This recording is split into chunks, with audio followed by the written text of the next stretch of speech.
नमस्कार साथियों, आप सभी का मेरे YouTube चैनल CV ज्ञानशाला पर हार्दिक स्वागत और अभिनंदन। यह है पार्ट 2 जो कक्षा 10 की विज्ञान विषय का परावर्तन और अपवर्तन वाला चैप्टर चल रहा है। पहले पार्ट में मैं आपको बता चुका हूं कि प्रकाश क्या है, प्रकाश की परिभाषा, उसके पश्चात हमने प्रकाश का परावर्तन, परावर्तन के नियम, समतल दर्पण से प्रकाश का परावर्तन, फिर गोलीय दर्पण के प्रकार जिसमें अवतल और उत्तल दर्पण आपको पढ़ाए थे, उनसे संबंधित विभिन्न जो परिभाषाएं थी, जैसे दर्पण का वक्रता केंद्र, वक्रता त्रिज्या, मुख्य फोकस बिंदु, फोकस दूरी और जो मुख्य अक्ष और जो ध्रुव है, इनकी परिभाषाएं बताई थी। उसके पश्चात मैंने गोलीय दर्पण से परावर्तन के नियम आपको पढ़ाए थे और भिन्न भिन्न बिंब की स्थितियों में, अर्थात वस्तु कहाँ कहाँ स्थित है और उनका प्रतिबिंब कहाँ कहाँ बनेगा, उनकी स्थितियां पहले उसमें बताई थी। उसके पश्चात मैंने गोलीय दर्पण के लिए दर्पण सूत्र बताया था, 1/f बराबर 1/v प्लस 1/u, और उस पर आधारित न्यूमेरिकल आपको कराए भी थे। तो पहला पार्ट बहुत महत्वपूर्ण पार्ट था। अगर आप केवल इस दूसरे भाग को देख रहे हैं तो पूरा चैप्टर अच्छे से समझने के लिए कृपया आप पहला भाग देख लें। तो देखिए, अब दूसरे भाग की शुरुआत करते हैं हम प्रकाश के अपवर्तन के साथ। देखिए, परावर्तन में मैंने क्या बताया था कि प्रकाश किरण एक माध्यम में आई और दूसरी अपारदर्शी सतह से टकराकर पुनः उसी माध्यम में लौट जाती थी। जैसे मैंने बताया था कि जैसे ये कोई सतह है, इससे ऊपर अलग माध्यम में, नीचे ये अपारदर्शी है, और प्रकाश किरण को इस तरह से अगर आती है इस पर, तो उसी कोण के साथ, जिस कोण से ये आती है उसी कोण से ये परावर्तित हो जाती है। अर्थात ये अवलंब अगर हो तो ये आपतन कोण है और ये क्या है, परावर्तन कोण। और प्रत्येक स्थिति में कोण आई कोण आर के बराबर होता है, अर्थात कोण आई मतलब आपतन कोण और परावर्तन कोण बराबर होते हैं। तो ये तो परावर्तन बताया था। और परावर्तन कैसे होता है, गोलीय दर्पण, क्योंकि गोलीय दर्पण में भी एक सतह कैसी होती है, अपारदर्शी होती है।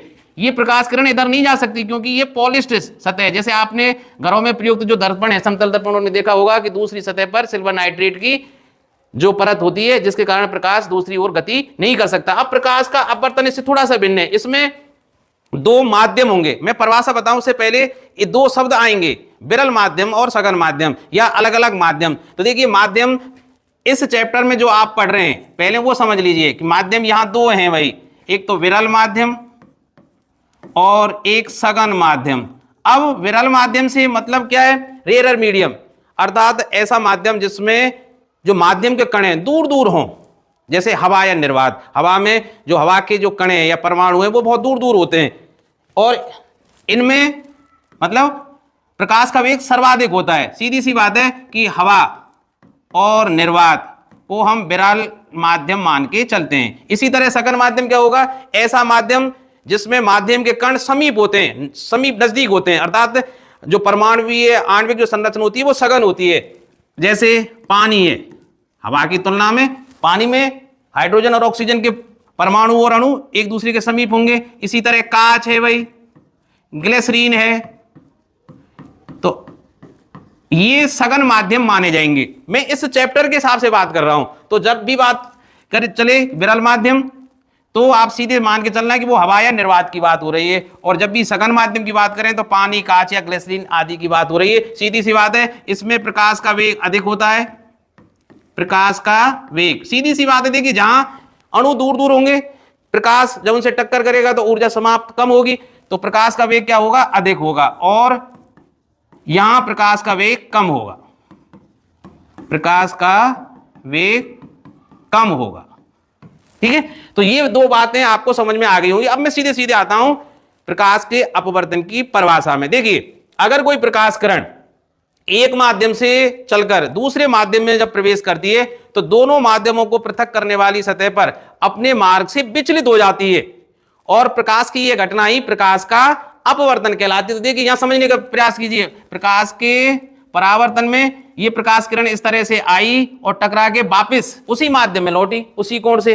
पर यहां जिस माध्यम में, एक माध्यम से दूसरे माध्यम में जब प्रवेश करेगी तो वो मार्ग से थोड़ा हटेगी, विचलित होगी। जैसे मैं मान के चलता हूं, देखिए यहां जैसे ये कोई कांच की सिल्ली है, मैं अभी बताऊंगा ढंग से इसको, और तो कांच की सिल्ली ये क्या हुआ, सघन माध्यम। अब इसके ऊपर हवा है, तो हवा क्या हुआ, विरल माध्यम। अब अगर इस पर कोई प्रकाश किरण इस तरह से आई है, प्रकाश किरण हवा से, और कहां आई, कांच की सतह पर आई तो वो सीधी ना जाके वो थोड़ी मुड़ेगी, इस तरह से सीधी ना जाके थोड़ी मुड़ेगी। जाना कैसे चाहिए था इसको? सीधे इस तरह से जाना चाहिए था, पर नहीं गई, इस तरह से मुड़ गई। तो दोनों माध्यमों को पृथक करने वाली सतह अर्थात इस बिंदु पर वो मुड़ी, नीचे की तरफ मुड़ी, और फिर अब ये सघन माध्यम में चल रही है। अब ये भाई अंदर है कांच के, तो ये सघन है, कांच है, ये कांच सघन है। अब सघन से जैसे ये विरल माध्यम में आएगी तो फिर ये सीधी ना जाके और इस तरह से मुड़ के जाएगी। ठीक है, तो ये घटना क्या कहलाती है? प्रकाश का अपवर्तन कहलाती है। तो परिभाषा सुन लीजिए भाई, प्रकाश किरण जब एक माध्यम से दूसरे माध्यम में प्रवेश करती है तो वह दोनों माध्यमों को पृथक करने वाली सतह पर अपने मार्ग से विचलित हो जाती है, और प्रकाश की यह घटना ही प्रकाश का अपवर्तन कहलाती है। देखिए ये सीधी ना जाके दोनों माध्यमों, देखिए एक माध्यम और ये दूसरे माध्यम में प्रवेश कर रही है, तो दोनों माध्यमों को पृथक करने वाली सतह पर अपने मार्ग से मुड़ी। फिर यहां देखिए माध्यम 1 2 है और 2 माध्यम से पुनः फिर माध्यम 1 अर्थात हवा में प्रवेश कर रही है, तो दोनों माध्यमों को पृथक करने वाली सतह पर फिर पुनः मार्ग से मुड़ गई। तो यह घटना क्या कहलाएगी? प्रकाश का अपवर्तन। अब समझने का प्रयास करें कि अपवर्तन का कारण क्या है भाई। अपवर्तन का कारण, अपवर्तन का कारण क्या है? सुनिए भाई, अभी मैंने बताया था कि विरल माध्यम में प्रकाश का वेग सर्वाधिक होता है या अधिक होता है, जबकि सघन माध्यम में माध्यम की सघनता के आधार पर प्रकाश का वेग कम होता है। तो सोचिए, जब प्रकाश एक माध्यम से दूसरे माध्यम में प्रवेश करेगा तो उसके वेग में परिवर्तन आएगा, और वेग में परिवर्तन आने के कारण ही प्रकाश की जो किरण है वो अपने मार्ग से मुड़ जाती है अर्थात विचलित हो जाती है, और यही कारण क्या है? प्रकाश के अपवर्तन का कारण है भाई। ठीक है, आप ध्यान रखना भाई, प्रकाश का जो वेग है वायु या निर्वात, निर्वात में सर्वाधिक होता है 3 लाख किलोमीटर प्रति सेकंड अर्थात 3 × 10⁸ मीटर प्रति सेकंड होता है। वायु या निर्वात में प्रकाश का वेग कितना होता है? कांच में, पानी में या और सघन माध्यमों में इसका वेग कम हो जाता है। आप एक उदाहरण और देख लें कि जैसे हम सड़क पर दौड़ते हुए जा रहे हैं, अचानक किसी जुते हुए खेत में हम प्रवेश कर जाएं, तो क्या हम जैसे सड़क पर सीधे लगातार दौड़ रहे हैं, क्या दौड़ पाएंगे? नहीं दौड़ पाएंगे। आप निश्चित है वो आप भी अपने मार्ग से विचलित हो जाएंगे, मुड़ जाएंगे, तो आपका भी क्या हो जाएगा? अपवर्तन। ये केवल समझाने के लिए मैं कह रहा हूं। तो अपवर्तन के कारण में आप क्या लिखेंगे, कैसे लिखेंगे? हम जानते हैं प्रकाश का वेग विरल माध्यम में अधिक होता है, जबकि प्रकाश का वेग सघन माध्यम में कम होता है। इसलिए प्रकाश जब एक माध्यम से दूसरे माध्यम में प्रवेश करता है तो प्रकाश के वेग में अंतर आ जाने के कारण प्रकाश किरण दोनों माध्यमों को पृथक करने वाली सतह पर मुड़ जाती है, और यही अपवर्तन का कारण है। अब अपवर्तन के कई प्रभाव आपने देखे होंगे कि कब कब देखें कि भाई तारों का टिमटिमाना, रात्रि में अगर आपने तारों की तरफ देखा होगा तो वो टिमटिमाते हुए दिखाई देते हैं। ऐसा है क्या? नहीं है। तारे हजारों लाखों किलोमीटर दूर हैं और उनसे आने वाली जो प्रकाश किरणें, भाई एक बात सोचिए, तारा, सूर्य भी तारा है, ये हजारों लाखों किलोमीटर दूर है, तो इतने किलोमीटर दूर से जब प्रकाश की किरणें हम तक पहुंचेंगी तो वो वायुमंडल के विभिन्न स्तरों से गुजरेंगे। आप जानते हैं कि क्षोभ मंडल का घनत्व ज्यादा है, ओजोन मंडल का उससे कम, फिर बहिर्मंडल या आयन मंडल का उससे कम, तो प्रकाश की किरण को कई बार मुड़ना पड़ेगा। भाई जैसे जैसे वायुमंडल की सघनता परिवर्तित होगी प्रकाश की किरण भी मुड़ेगी, क्योंकि प्रकाश के वेग में क्या आएगा? अंतर। इसी कारण जो तारा स्थिर रूप से प्रकाश दे रहा है वो हमें टिमटिमाता हुआ या झिलमिलाता हुआ नजर आएगा। इसी तरह भाई देखिए, और मैं बता देता हूं कि अगर पानी में आप एक सिक्का रखें तो वो ऊपर उठा हुआ दिखाई देता है, पानी में कोई चम्मच आप रखें वो मुड़ी हुई दिखाई देती है। सूर्य उगता है, जब आप देखते हैं सूर्य के उगने से पहले ही हमें चारों ओर लालमा दिखाई देने लग जाती है। इसी तरह सूर्यास्त के समय जब देखेंगे कि सूर्य छिप जाता है, उसके पश्चात भी सूर्य की जो लालमा है वो हमें दिखाई देती है। आप अगर सर्दियों में अग्नि प्रज्वलित करके अगर उसके ऊपर तापे हों या हाथ सेके हों तो देखेंगे कि अग्नि के दूसरी ओर के व्यक्ति हमें इस तरह से हिलते हुए दिखाई देते हैं। तो ये सब अपवर्तन के प्रभाव के उदाहरण है। अब देखिए प्रश्न कैसे आएगा। प्रश्न ऐसे भी आ सकता है कि अपवर्तन किसे कहते हैं, अपवर्तन का कारण क्या है, और अपवर्तन को एक कांच के स्लैब के द्वारा समझाते हुए लिखिए, और अपवर्तन के जो नियम है वो भी बताइए। तो सबसे पहले मैं बताऊंगा अपवर्तन को कैसे समझा सकते हैं। तो देखिए मैं एक कांच की सिल्ली बना रहा हूं भाई आपको। इस प्रयोग को आप आसानी से घर कर सकते हैं। 70-75 रुपए की कांच की सिल्ली आ जाती है, उस पर आसानी से इस प्रयोग को घर कर लेना और ढंग से समझ लेना। और फिर भी अगर समझना है तो मेरे इसी YouTube चैनल पर एक बहुत मशहूर वीडियो है, कांच की सिल्ली से या कांच के स्लैब से प्रकाश का अपवर्तन, उसको देख लेना। मैंने बहुत ढंग से उसमें समझाया है, उसकी लिंक भी मैं यहां डाल दूंगा। वैसे आप आसानी से इस प्रयोग को यहां देख लेना। तो मैं मान लेता हूं भाई कि कोई कांच की सिल्ली है मेरे पास, ये कोई कांच की सिल्ली है। तो सबसे पहले मैंने क्या किया, किसी कार्डबोर्ड पर, ठीक है, इस कांच की सिल्ली को रखा और इसके चारों ओर भाई कार्डबोर्ड पर एक कागज रखी है सफेद, उस पर इस सिल्ली को रखिए और उसके चारों ओर पेंसिल से इसकी बाउंड्री लाइन बना लीजिए। फिर क्या करेंगे भाई, मैं यहां से एक स्केल ले लेता हूं। देखिए इस स्केल की सहायता से एक अवलंब खींचिए, इस पर कोई अवलंब खींचे। अवलंब का मतलब 90 डिग्री का कोण। ये मैंने एक 90 डिग्री का कोण बना दिया इस पर, ये अवलंब है भाई, ठीक है। और अब इस पर कोई भी कोण बनाते हुए, जैसे 50, 60 या 30, 40 की एक इस तरह से एक रेखा खींच दीजिए भाई। एक रेखा ये क्या होगी, आपतित प्रकाश किरण होगी। चलिए मैं कलर चेंज कर लेता हूं। तो देखिए ये कोई प्रकाश किरण आई भाई, श्वेत प्रकाश है इसलिए मैंने श्वेत प्रकाश ले लिया इसमें, ठीक है। अब मैंने यहां कोई एक कोण बना दिया और इस पर दो आलपिन इस तरह से लगा दीजिए, यूं इस तरह से भाई। दो आलपिन मैंने यहां लगा दी, तो एक आलपिन यहां लगाई, एक आलपिन यहां लगाई। अब मैंने क्या किया, कांच की सिल्ली को वापस इसी पर रखा और इधर की साइड से इन दो, जहां ये दो आलपिन इस तरह से लगी हुई है, इनको यहां से देखिए और इनकी सीध में दो आलपिन और लगाइए।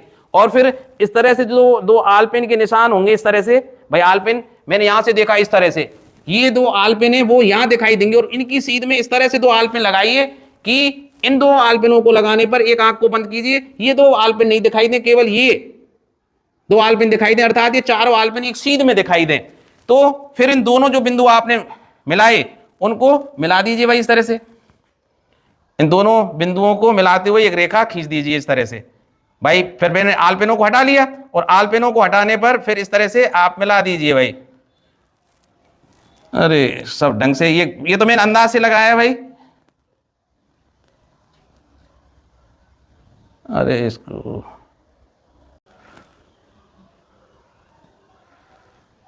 और ये रेखा मैंने इस तरह से खींच दी भाई। तो ये कौन सी किरण होगी, निर्गत किरण भाई। देखो यहां से इस जगह पर उस प्रकाश किरण ने प्रवेश किया और यहां से निकल गई। अब ये चित्र अभी पूरा नहीं हुआ है, देखिए ये निर्गत किरण निकल गई ये किरण, ठीक है। अब इस चित्र को पूरा कैसे करेंगे, यहां भी एक अवलंब बनाइए जैसे ऊपर बनाया था, ये भी अवलंब आपको बनाना पड़ेगा भाई, क्योंकि ये 90 डिग्री कोण यहां भी बनाना पड़ेगा आपको। तो इसी तरह इसको मैं पीले से ही बना देता हूं। ये अवलंब मैंने बना दिया भाई, ये अवलंब हो गया। अब जो ये प्रकाश किरण आई है कैसे विचलित हुई है, देखिए इस स्लैब के अंदर, इसको बनाइए भाई करके, और या इस तरह से कर देता हूं इसको। ये स्लैब के अंदर इस तरह से आई भाई प्रकाश की किरण। तो देखिए प्रकाश की किरण इस तरह से आई, इस तरह से आई प्रकाश की किरण इस तरह से। ये प्रकाश किरण कौन सी है, आपतित। पहले थोड़ा सा सब्र रखिए, मैं अभी लिख देता हूं इस पर तब समझाऊंगा। आपतित किरण, ये प्रकाश की आने वाली किरण थी जिसको आपतित किरण कहेंगे। और ये बाहर निकली, ये है निर्गत किरण। और ये कांच की सिल्ली थी भाई, कांच की सिल्ली या स्लैब। अब ये क्या है, अभिलंब, ये अविलंब है। अब एक बात सोचिए, प्रकाश की किरण ये जानी चाहिए थी सीधी इस तरह से। देखिए मैं बना के बता देता हूं, प्रकाश की किरण जानी कैसे चाहिए थी, सीधी इस तरह से जानी चाहिए थी भाई, इसकी सीध में जानी चाहिए थी। देखिए ये प्रकाश किरण आई ना, ये आ रही भाई प्रकाश की किरण, इसकी सीध में जानी चाहिए थी इस तरह से। कैसे जानी चाहिए थी, इस तरह से जानी चाहिए थी, ठीक है, यूं जानी चाहिए थी, सीधे सीधे सीधे, पर वो इस तरह से नहीं गई, ठीक है भाई। ये प्रकाश किरण ऐसे, मैं वैसे अंदाजन बना रहा हूं, ये इस तरह से जानी चाहिए थी भाई, ये सीधी तो इस तरह से जानी चाहिए थी, पर ये नहीं गई। ये गई कैसे, इस तरह से मुड़ के नहीं। तो ये जो प्रकाश किरण है जो आप कलर में देख रहे हैं, ये कौन सी है भाई, अपवर्तित किरण है भाई। ये कौन सी किरण है, अपवर्तित किरण, ये अपवर्तित किरण है। अब ये जो कोण बनेगा, ध्यान रखना अभी ये काम में आएंगे, ये कोण जो अवलंब और आपतित किरण के बीच बन रहा है ये आई से व्यक्त करेंगे भाई इंसिडेंट एंगल अर्थात आपतन कोण, और ये अपवर्तित किरण जो अवलंब के साथ कोण बना रही है इसको व्यक्त करेंगे आर अर्थात रिफ्लेक्शन एंगल।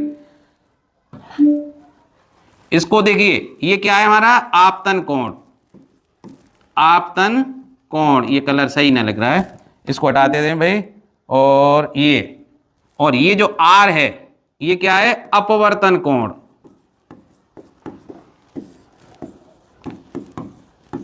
तो अब देखिए दोनों बात ध्यान से देखिए, अब यहां ऊपर क्या थी, हवा थी अर्थात विरल माध्यम था, ये विरल माध्यम है क्योंकि ये क्या है हवा है, और प्रकाश की किरण यहां प्रवेश की, और ये क्या है कांच, कांच क्या है सघन माध्यम है भाई, ठीक है। अब ध्यान से देखना भाई, प्रकाश की किरण जब विरल माध्यम से, ऊपर विरल माध्यम है यहां सघन माध्यम में प्रवेश कर रही है तो अवलंब की ओर झुक रही है ना, सीधी ना जाके वो अवलंब की ओर झुक गई, नीचे की ओर झुक गई। इसी तरह जब देखिए प्रकाश की किरण जब यहां सघन माध्यम है और यहां क्या है विरल माध्यम है, सघन माध्यम से जब विरल माध्यम में प्रवेश कर रही है तो दोनों माध्यमों को अलग करने वाली सतह इस जगह से अवलंब से दूर हट रही है, नजदीक नहीं आ रही है, दूर हट रही है, ठीक है। तो दो एक नियम आए भाई, दो महत्वपूर्ण निष्कर्ष हमने क्या निकाले इस चित्र से, आपने क्या देखा कि प्रकाश किरण जब विरल माध्यम से सघन माध्यम में प्रवेश कर रही है तो अवलंब की ओर झुक रही है, इसी तरह प्रकाश किरण जब सघन माध्यम से विरल माध्यम में प्रवेश करती है तो अवलंब से दूर हटती है। इस पॉइंट को नोट करके रखना भाई, बहुत महत्वपूर्ण चीज है। अब मैं बताने जा रहा हूं अपवर्तन के नियम, अपवर्तन के नियम भाई। पहला नियम देखिए, इसी के आधार पर इस पॉइंट को देखिए, इसको मैं चलिए एन और एन डैश मान लेता हूं, आपतित किरण का नामांकन कर दिया मैंने ए बी, ठीक है। ए बी तो क्या है आपतित किरण, इसी तरह बी से लेकर सी तक ये क्या है अपवर्तित किरण है, अपवर्तित किरण कौन सी है बी सी, और आपतित किरण कौन सी है ए बी, और निर्गत किरण क्या लिख दूं मैं सी डी, ये सी डी, ठीक है भाई। अब पहला नियम देखिए, यहां देखिए इस पॉइंट पर, पॉइंट बी पर देखिए, पॉइंट बी पर आपतित किरण भी है, इस पर अपवर्तित किरण भी है और अवलंब भी है। तो यहां देखिए पहला नियम क्या हुआ, आपतित किरण अपवर्तित किरण और अविलंब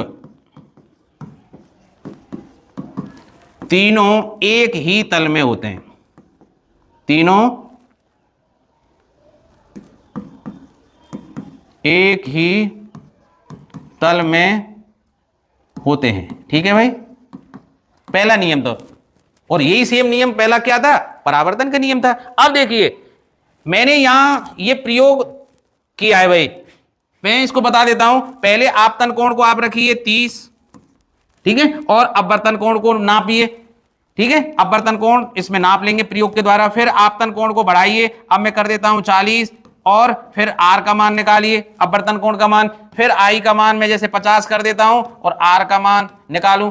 तो अगर हम एक सारणी बनाएं और हम इन दोनों की अर्थात आपतन कोण की और अपवर्तन कोण की साइन का अनुपात निकालें, अर्थात मैं क्या निकालूं भाई, क्या निकालूं, अगर मैं निकालूं sine i upon sine r किसी भी कोण के लिए, चाहे 30 का रखिए आपतन कोण, चाहे 40 का रखिए, चाहे 50 का रखिए, आप कई बार इस प्रयोग को दोहरा सकते हैं अपने घर, और उसमें अगर अपवर्तन कोण की साइन का भाग दूं तो हर बार एक स्थिर संख्या आएगी, जो कांच के लिए कितना आता है 1.5 आता है, ठीक है। तो यही क्या है अपवर्तन का दूसरा नियम है। तो दूसरा नियम क्या है कि किसी भी आपतित किरण के लिए आपतन कोण की साइन और अपवर्तन कोण की साइन का अनुपात हमेशा एक स्थिर संख्या प्राप्त होती है, जिसे माध्यम का अपवर्तनांक भी कहते हैं।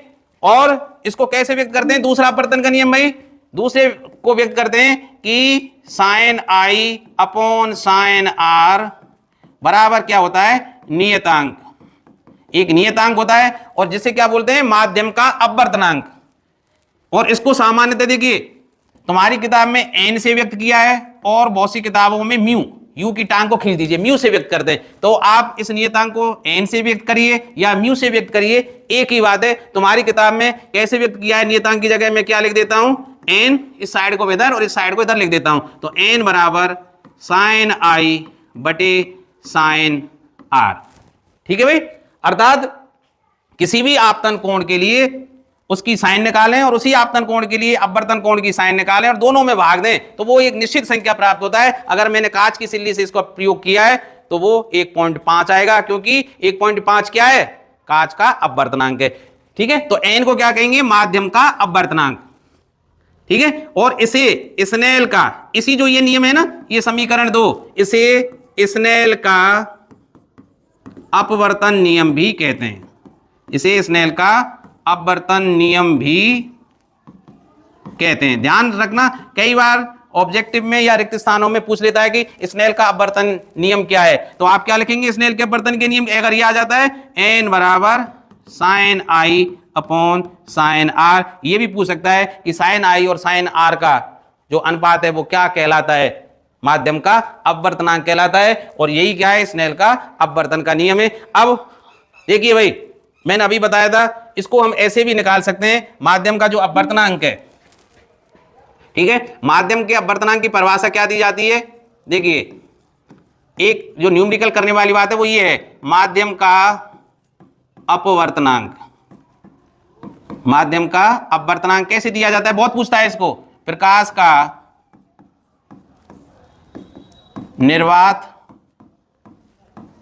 या हवा में वेग। एक ही बात है भाई, निर्वात, क्योंकि दोनों को बराबर मानते हैं भाई। वास्तविकता तो ये कि निर्वात में सर्वाधिक होता है, हवा में थोड़ा सा कम होता है, पर दोनों को बराबर मान लेते हैं हम। हवा में वेग बटे प्रकाश का माध्यम में वेग, प्रकाश का माध्यम में वेग, माध्यम में वेग। इसको इस तरह से समझिए आप, जैसे मैं कांच का, देखिए माध्यम है, माध्यम का मतलब पता नहीं किस माध्यम का, तो मैं यह मान लेता हूं माध्यम की जगह कांच। भाई कांच भी एक माध्यम है, पानी भी एक माध्यम है, ग्लिसरीन भी एक माध्यम है, हवा भी एक माध्यम है। जैसे मैं कांच का अपवर्तनांक निकालूं तो कांच का अपवर्तनांक की परिभाषा क्या होगी, कांच का अपवर्तनांक बराबर प्रकाश का निर्वात या हवा में वेग बटे प्रकाश का कांच में वेग। ठीक है, तो ये परिभाषा हुई। अगर केवल निर्वात की बात करें तो इस माध्यम के अपवर्तनांक को हम निरपेक्ष अपवर्तनांक भी कहते हैं। ध्यान रखना भाई। अब जैसे मैं एक क्वेश्चन रखूं भाई, देखना भाई, यदि प्रकाश का निर्वात में वेग 3 × 10⁸ मीटर प्रति सेकंड है तथा कांच का अपवर्तनांक, कांच का अपवर्तनांक 3/2, 3/2 कह दें या 1.5 कह दें, एक ही बात है, तो प्रकाश का कांच में वेग ज्ञात कीजिए।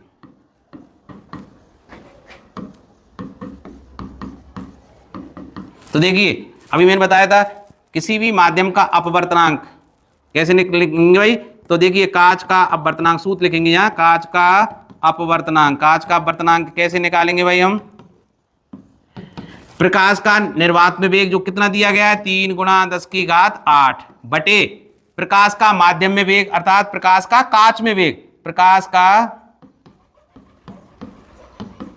कांच में वेग, ऐसे ही है ना भाई, कांच में वेग। अब देखिए माध्यम का अपवर्तनांक अर्थात कांच का अपवर्तनांक कितना दिया गया है 3/2, तो यहां रख दीजिए 3/2 बराबर प्रकाश का निर्वात में वेग ये दिया ही गया है 3 × 10⁸ बटे प्रकाश का कांच में वेग, इसको मैं क्या मान लेता हूं Vg अर्थात velocity of light in glass, प्रकाश का कांच में वेग। अब देखिए 3 से ये 3 कट गया तो बचगुणा कर दीजिए भाई, यहां 1 हो गया तो बचगुणा करेंगे तो Vg अर्थात प्रकाश का कांच में वेग कितना हो जाएगा 2 × 10⁸ मीटर प्रति सेकेंड, और यही हमारा क्या है आंसर भाई। ठीक है, अब एक चीज और मैं बताऊं, कि कभी कभी ऐसा हो सकता है, कोई जरूरी नहीं है कि साहब ऊपर आपको हवा या निर्वात में वेग से ही तुलना कराए, तो कभी कभी हम कह सकते हैं कि एक माध्यम का दूसरे माध्यम के सापेक्ष अपवर्तनांक ज्ञात कर सकते हैं। तो इसको मैं कैसे व्यक्त करता हूं भाई, n2 1, एक सूत्र है n2 1, अभी बताऊंगा। n2 1 का मतलब होता है प्रकाश का माध्यम एक में वेग बटे प्रकाश का माध्यम 2 में वेग। ठीक है, तो इसको क्या कहेंगे, ये क्या है माध्यम n2 ये क्या है, माध्यम 2 का माध्यम 1 के सापेक्ष अपवर्तनांक।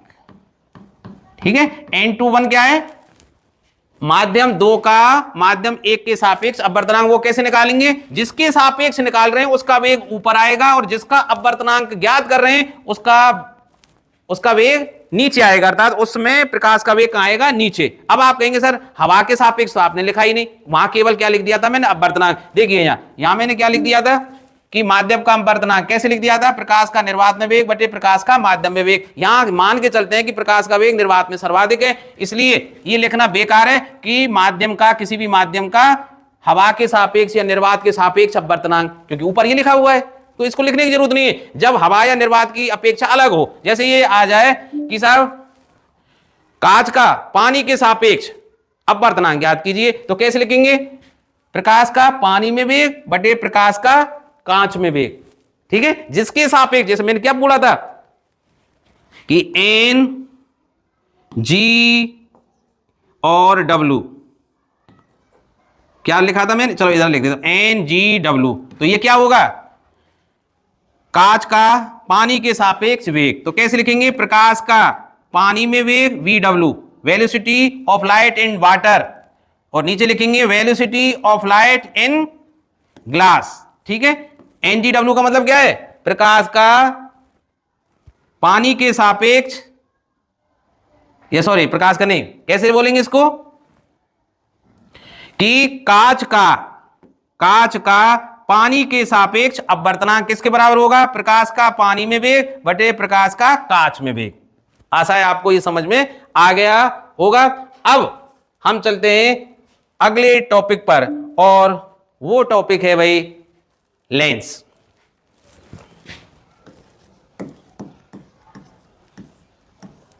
लेंस, अब देखिए दर्पण में क्या था, एक सतह अपारदर्शी होती थी, ठीक है, और एक वहां इस तरह से बनाकर, जैसे ही मैंने बताया था ना, गोले में से काट कर बनाए थे भाई, ये सतह यहां से काट दी गई और अंदर की सतह को चमकीला बना दिया जाए, बाहर की सतह को इस तरह से कर दिया जाए, पॉलिश कर दिया जाए, तो ये अवतल दर्पण हो जाता था। और अगर अंदर की सतह को यहां से काट के इस तरह से काट लिया मैंने कांच में से, और अंदर की सतह को पॉलिश कर दें और बाहर की सतह चमकीली हो, तो इसको बोलेंगे उत्तल दर्पण और इसको बोलेंगे अवतल दर्पण। ये पढ़ा था ना आपने पहले उसमें। अब कांच से ही काटकर बनाया जाता है लेंसों को, लेकिन उसमें दो वक्रीय सतह होती हैं और यहां क्या होती है, एक। तो देखिए ऐसी पारदर्शी माध्यम या समांगी माध्यम, ठीक है, ऐसा समांगी पारदर्शी माध्यम जिसमें कम से कम एक वक्रीय हो सतह और एक कैसी हो, समतल हो या वक्रीय हो, अर्थात दोनों या तो वक्रीय हो या एक वक्रीय और एक समतल हो, उसको क्या बोलते हैं, लेंस बोलते हैं। इनको भी हम गोलों से काट कर बनाते हैं, जैसे देखिए भाई ये दो गोले हैं भाई, तो मैंने इस सतह को काट कर बना लिया भाई, इस सतह को काट कर बना लिया, जैसे ये इस सतह को काट कर बना लिया, ठीक है, तो ये कहलाएगा उत्तल लेंस। अब इसमें देखिए आप देख ही रहे हैं, दो वक्रीय सतह, एक तो ये सतह और एक ये सतह, ठीक है। इसी तरह भाई और ये दो गोले हैं, यहां से मैंने काटा, ये दोनों बिल्कुल बने हुए हैं, एक साथ गोले बने हुए हैं, इस सतह को मैंने काट लिया, ये क्या कहलाएगा भाई, ये अवतल लेंस है, ये अवतल लेंस है, ठीक है। तो इसका मतलब लेंस दो प्रकार के हुए, एक तो ये लेंस भाई और एक ये लेंस, ठीक है। तो इसको उत्तल लेंस बोलेंगे, इसको अवतल लेंस बोलेंगे। अब इनकी पहचान कैसे करेंगे? ऐसा लेंस जो बीच में से मोटा, ये बीच में से मोटा है और किनारे इसके पतले हैं भाई, ऐसा लेंस जो बीच में से मोटा किनारों से पतला होता है उत्तल लेंस कहलाता है, और जो बीच में से पतला और किनारों से मोटा, यहां किनारों से मोटा है, वो अवतल लेंस कहलाता है। अब इनकी विशेषताएं क्या है देखना भाई।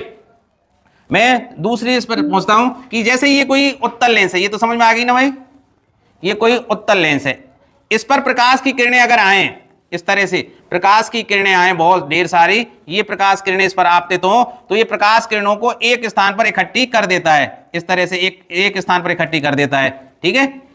अर्थात एक स्थान पर क्या कर देता है? केंद्रित कर देता है। एक स्थान पर इकट्ठी करना या केंद्रित करना या अविसारित करना, अविसारित का मतलब इकट्ठी करना, इस कारण इस लेंस को अभिसारी लेंस भी कहते हैं भाई, अभिसारी लेंस भी कहते हैं। तो उत्तल लेंस की परिभाषा कैसे लिखेंगे? ऐसा लेंस जो बीच में से मोटा किनारों से पतला होता है तथा प्रकाश की किरणों को एक स्थान पर अभिसारित कर देता है, अर्थात केंद्रित कर देता है, उत्तल लेंस कहलाता है। और इसका दूसरा नाम क्या है? अभिसारी लेंस, क्योंकि ये किरणों को अभिसारित कर देता है। जबकि दूसरा जो लेंस है आपका, ये जो दूसरा लेंस है ये भाई अवतल लेंस है। इस पर अगर प्रकाश किरणें इस तरह से अगर आपतित हो रही हैं, इस तरह से प्रकाश, तो ये किरणों को बिखेर देता है, ये नीचे की ओर नहीं झुकाता, इससे अपवर्तन होता है प्रकाश किरणों का, इस तरह से भाई बिखेर देता है। अर्थात ये प्रकाश किरणों को क्या करता है? अपसारित करता है, फैलाता है, अपसारित करता है अर्थात फैलाता है। इसी कारण इसका दूसरा नाम क्या है? अपसारी लेंस। इसको क्या बोलेंगे? अपसारी लेंस भाई, ठीक है। तो ऐसा लेंस जो बीच से पतला किनारों से मोटा और किरणों को बिखेरता हो, स्कैटर्ड कर देता है, उसको अपसारी लेंस या अवतल लेंस कहते हैं। अब लेंस से संबंधित कुछ महत्वपूर्ण परिभाषाएं, उनकी तरफ मैं आता हूं। तो देखिए, अभी मैंने आपको बताया कि जो उत्तल लेंस होता है या अवतल लेंस होता है वो काट कर बनाए जाते हैं, किससे? देखिए मैं यहीं ले आता हूं, दोबारा क्यों बनाऊं, यहां देखिए, गोलों से काट कर बनाए जाते हैं। अब देखिए प्रत्येक गोले का, ये कांच का गोला है और ये कांच का गोला है, बीच का हिस्सा इस तरह से काट लिया, ये उत्तल लेंस बन गया। अब एक बात सोचिए, प्रत्येक गोले का एक केंद्र होता है, इसका मान लीजिए मैंने केंद्र C1 मान लिया और इसका मान लिया C2, इसी तरह इसका सेंटर ऑफ कर ये मान लिया C1 और इसका C2। तो अब पहली बात है वक्रता केंद्र, लेंस का वक्रता केंद्र क्या है? तो कैसे लिखेंगे परिभाषा? लेंस जिस गोले के गोलीय भाग होते हैं, लेंस जिस गोले के गोलीय भाग होते हैं उनके केंद्रों को वक्रता केंद्र कहते हैं, ठीक है। तो यहां C1 और C2 है, परिभाषा आई समझ में? लेंस जिस गोले के गोलीय भाग होते हैं उनके केंद्रों को वक्रता केंद्र कहते हैं। दूसरी परिभाषा मुख्य अक्ष। अब इन दोनों वक्रता केंद्रों को अगर मैं मिला दूं इस तरह से, ये काल्पनिक रेखा है भाई, ये कोई रेखा मैं खींचते थोड़ी है लेंस के अंदर, नहीं तो लेंस ही खराब हो जाएगा। तो क्या हुई परिभाषा? अब परिभाषा किसकी बता रहा हूं भाई? मुख्य अक्ष की। मुख्य अक्ष की क्या परिभाषा है भाई? मुख्य अक्ष की क्या परिभाषा है? लेंस के वक्रता केंद्र C1 और C2 को मिलाने वाली काल्पनिक रेखा मुख्य अक्ष कहलाती है। लेंस के वक्रता केंद्र C1 और C2 को मिलाने वाली रेखा मुख्य अक्ष कहलाती है। अब एक और है भाई परिभाषा, जैसे मैं बताऊं, चलिए आगे चलते थे। ये उत्तल लेंस है भाई, ठीक है, और ये मैंने रेखा क्या खींच दी? मुख्य अक्ष। तो ये समझ में आ गई। अब लेंस के अंदर एक बिंदु होता है, दोनों ही लेंसों में भाई, ये लेंस अवतल हुआ भाई, हाँ भाई, ये इसका क्या हुआ? मुख्य अक्ष, ठीक है। अब भाई देखिए दोनों ही लेंसों में, इसका अगर मैं मध्य बिंदु इस तरह से निकालूं तो यहां खींच के देखें तो ये बिंदु मध्य बिंदु हुआ, इसी तरह अगर इसका मध्य बिंदु निकालूं मैं तो ये हुआ भाई। तो लेंस के अंदर मुख्य अक्ष पर स्थित ऐसा बिंदु जिस पर आने वाली प्रकाश किरण बिना मुड़े सीधी निकल जाती है भाई, अगर इस पर कोई प्रकाश किरण आएगी तो बिना अपवर्तित हुए सीधी निकल जाएगी, इस तरह से आई, मुड़ेगी ही नहीं, सीधी निकल जाएगी। नहीं, लेंस से प्रकाश कैसी होती है? अपवर्तित, क्योंकि ऊपर हवा है, लेंस क्या है? कांच है, और कांच क्या है? सघन माध्यम में, और जब एक माध्यम से दूसरे माध्यम में प्रकाश किरण जाती है तो अपने मार्ग से अवश्य मुड़ती है या विचलित होती है या अपवर्तित होती है, ठीक है। इसी तरह भाई यहां देखिए, अगर इसके प्रकाश केंद्र पर एक कोई किरण आ रही है तो वो बिना मुड़े सीधी निकल जा रही है, तो इसको किससे व्यक्त करते हैं? ओ से। ध्यान रखना, ऐसा ही पर बिंदु मैंने बताया था कहां? दर्पण में, उसको बोलते थे ध्रुव मध्य वाले को, और यहां क्या बोलते हैं? प्रकाश केंद्र। तो प्रकाश केंद्र की क्या परिभाषा हुई भाई? लेंस के अंदर मुख्य अक्ष पर स्थित वह बिंदु जिस पर आपतित प्रकाश किरण बिना मुड़े सीधी निकल जाती है, बिना विचलित हुए सीधी निकल जाती है, प्रकाश केंद्र कहलाता है। अब वही फोकस बिंदु या मुख्य फोकस, मुख्य फोकस। भाई देखिए, अब जैसे मैं कोई एक ये बनाऊं भाई, ठीक है, ये इसका मुख्य अक्ष हुआ। अगर इस पर कोई मुख्य अक्ष के समांतर प्रकाश किरण इस तरह से आए, ये मुख्य अक्ष के समांतर प्रकाश किरणें भाई इस लेंस पर आपतित हो रही हैं, ये अपवर्तन के पश्चात इस तरह से गुजरेंगी एक बिंदु से, ठीक है, तो ये क्या कहलाएगा? मुख्य फोकस। क्या परिभाषा हुई मुख्य फोकस की? कि लेंस के मुख्य अक्ष के समांतर आपतित प्रकाश किरणें अपवर्तन के बाद जिस बिंदु से होकर गुजरती हैं उसे मुख्य फोकस कहते हैं। ध्यान रखना भाई, लेंस के दोनों ओर मुख्य फोकस होता है, जितनी दूरी पर ये है उतनी दूरी पर इधर होगा, दोनों साइड को होगा, ठीक है। लेकिन दर्पण में ऐसा नहीं होता था। क्यों नहीं होता था? कि भाई दर्पण की एक साइड पॉलिश्ड होती है। अब आप कहेंगे सर इसके लिए तो बताया नहीं, इस पर भी कोई आपतित प्रकाश किरण मुख्य अक्ष के समांतर होती तो भाई ये तो बिखरती, ये बिखरती, इस तरह से बिखरती ना, लेकिन ये आती हुई कहां से नजर आती? बैक हटाइए इनको, बैक हटाइए, ये कहां से आती? इस तरह से यहां, तो ये इसका क्या हो जाता? मुख्य फोकस। तो इधर को जितनी दूरी ये, इतनी दूरी पर मुख्य फोकस एफ यहां मानना पड़ता, ठीक है। अब एक और परिभाषा रह गई है, फोकस दूरी। मुख्य फोकस को कैपिटल एफ से व्यक्त करेंगे भाई, फोकस दूरी, फोकल लेंथ, इसको स्मॉल एफ से व्यक्त करते हैं। तो देखिए लेंस के प्रकाश केंद्र, अब देखिए ध्यान रखिए, ये लेंस का प्रकाश केंद्र है ओ, ये मुख्य फोकस है, तो लेंस के प्रकाश केंद्र और मुख्य फोकस के बीच की दूरी, तो ओ से लेकर एफ तक की ये दूरी है, उस लेंस की क्या कहलाएगी? फोकस दूरी। तो किसी भी लेंस की प्रकाश केंद्र और मुख्य फोकस, तो प्रकाश केंद्र ओ और मुख्य फोकस एफ के बीच की दूरी क्या कहलाती है? तो ओ एफ बराबर के, अरे मैंने ये गलत ले दिया, तो ओ एफ किसके बराबर होती है? स्मॉल एफ के, ठीक है। तो लेंस के प्रकाश केंद्र और मुख्य फोकस के बीच की दूरी क्या कहलाती है? ठीक है, फोकस दूरी कहलाती है। अब चलते हैं हम अगली चीज पर, और अब है लेंस से अपवर्तन के नियम या गोलीय लेंस से अपवर्तन के नियम। तो देखिए गोलीय लेंस से अपवर्तन के नियम, गोलीय लेंस से अपवर्तन के नियम भाई। अब देखिए दोनों लेंसों को अगर मैं बनाऊं तो पहला क्या है भाई, एक लेंस में बना लेता हूं, चलिए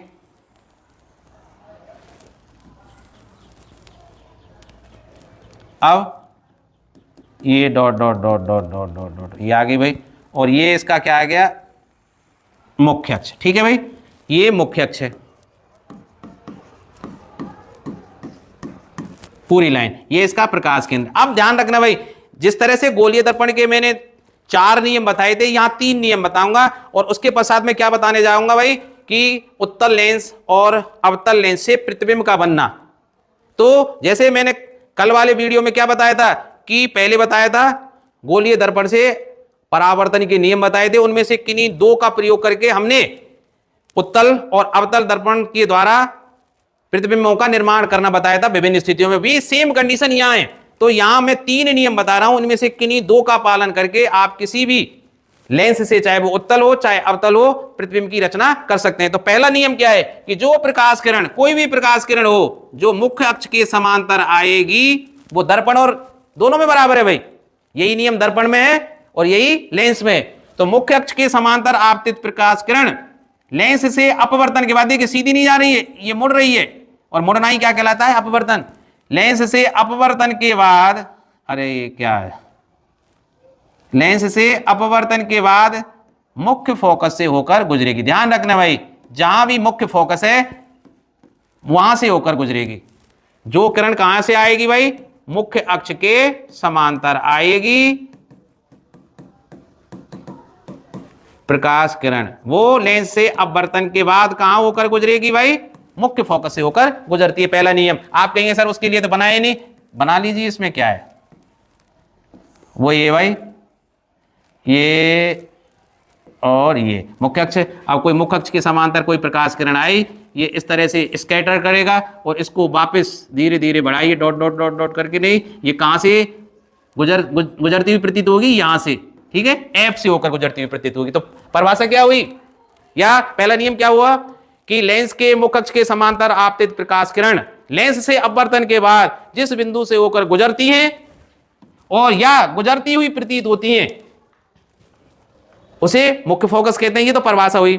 तो इसको लिखेंगे कैसे आप, अपवर्तन का नियम क्या है कि लेंस के मुख्य अक्ष के समांतर आपतित प्रकाश किरण अपवर्तन के बाद मुख्य फोकस से होकर गुजरती हैं या गुजरती हुई प्रतीत होती हैं। और दूसरा नियम क्या है, इसका उल्टा है, रिवर्स है, कि अगर कोई प्रकाश किरण, देखिए दूसरा, ये पहला नियम है, दूसरा क्या है, अगर कोई प्रकाश किरण इसी तरह जैसे ये, ठीक है, ये अब कोई प्रकाश किरण ऐसा भी हो सकता है भाई जो कैसे आए भाई, मुख्य फोकस से होकर आए या फोकस बिंदु से होकर आए, एफ से होकर, एफ से फोकस बिंदु, इस तरह से भी तो आ सकती है कोई प्रकाश किरण यूं और यहां आ जाए भाई, ठीक है। तो ये दर्पण से अपवर्तन के बाद कैसे चली जाएगी, मुख्य अक्ष के समांतर चली जाएगी इस तरह से। अर्थात क्या कहा मैंने कि दर्पण के मुख्य फोकस से होकर या फोकस बिंदु से आपतित प्रकाश किरण दर्पण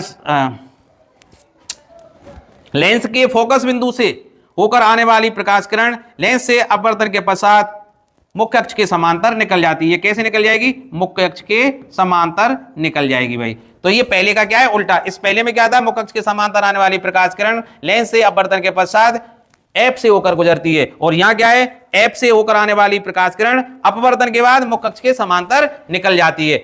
ऐसे ही आप दूसरा देख लेना भाई। अब तीसरा नियम बहुत सरल है, जो प्रकाश केंद्र की परिभाषा है। मैंने अभी क्या बताया था, प्रकाश केंद्र चाहे उत्तल दर्पण हो, सॉरी उत्तल लेंस हो चाहे अवतल लेंस हो, प्रकाश केंद्र पर आपतित प्रकाश किरण बिना मुड़े सीधी निकलती है भाई। ये तीसरा नियम है।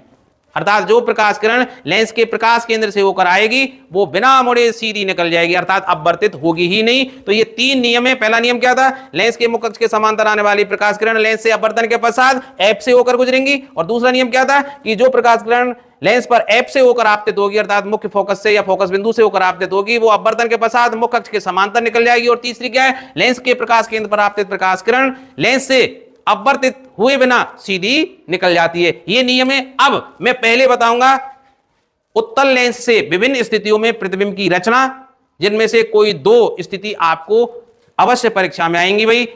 फिर उसके पश्चात बताऊंगा मैं क्या, अवतल लेंस से प्रतिबिंब की रचना, क्योंकि महत्वपूर्ण ज्यादा कौन सी है, उत्तल लेंस की, उनको मैं बता देता हूं। तो भाई अगला टॉपिक है हमारा उत्तल लेंस से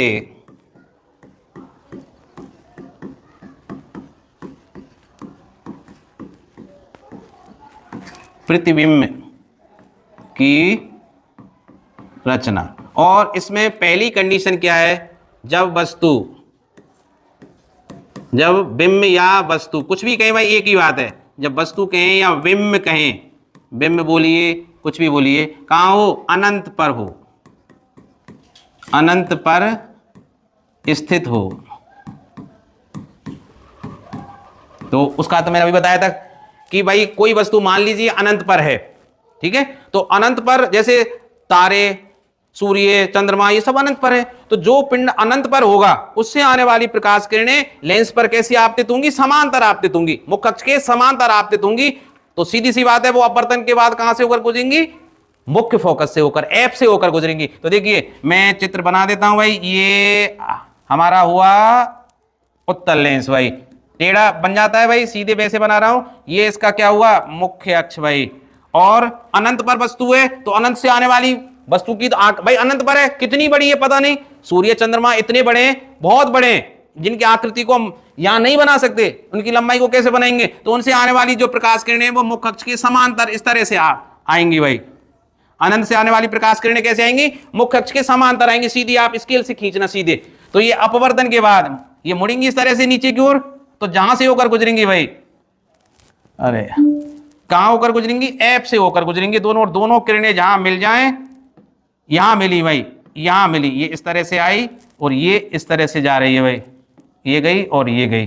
तो देखिए दोनों प्रकाश किरणें कहां मिली, जहां दोनों किरणें मिल जाएं वास्तव में, वो वास्तविक प्रतिबिंब है। तो देखिए प्रतिबिंब कैसा बना भाई, तो प्रतिबिंब वास्तविक, और मैंने कल भी आपको बताया था जो प्रतिबिंब वास्तविक होते हैं वो उल्टे भी होते हैं। तो वास्तविक, उल्टा।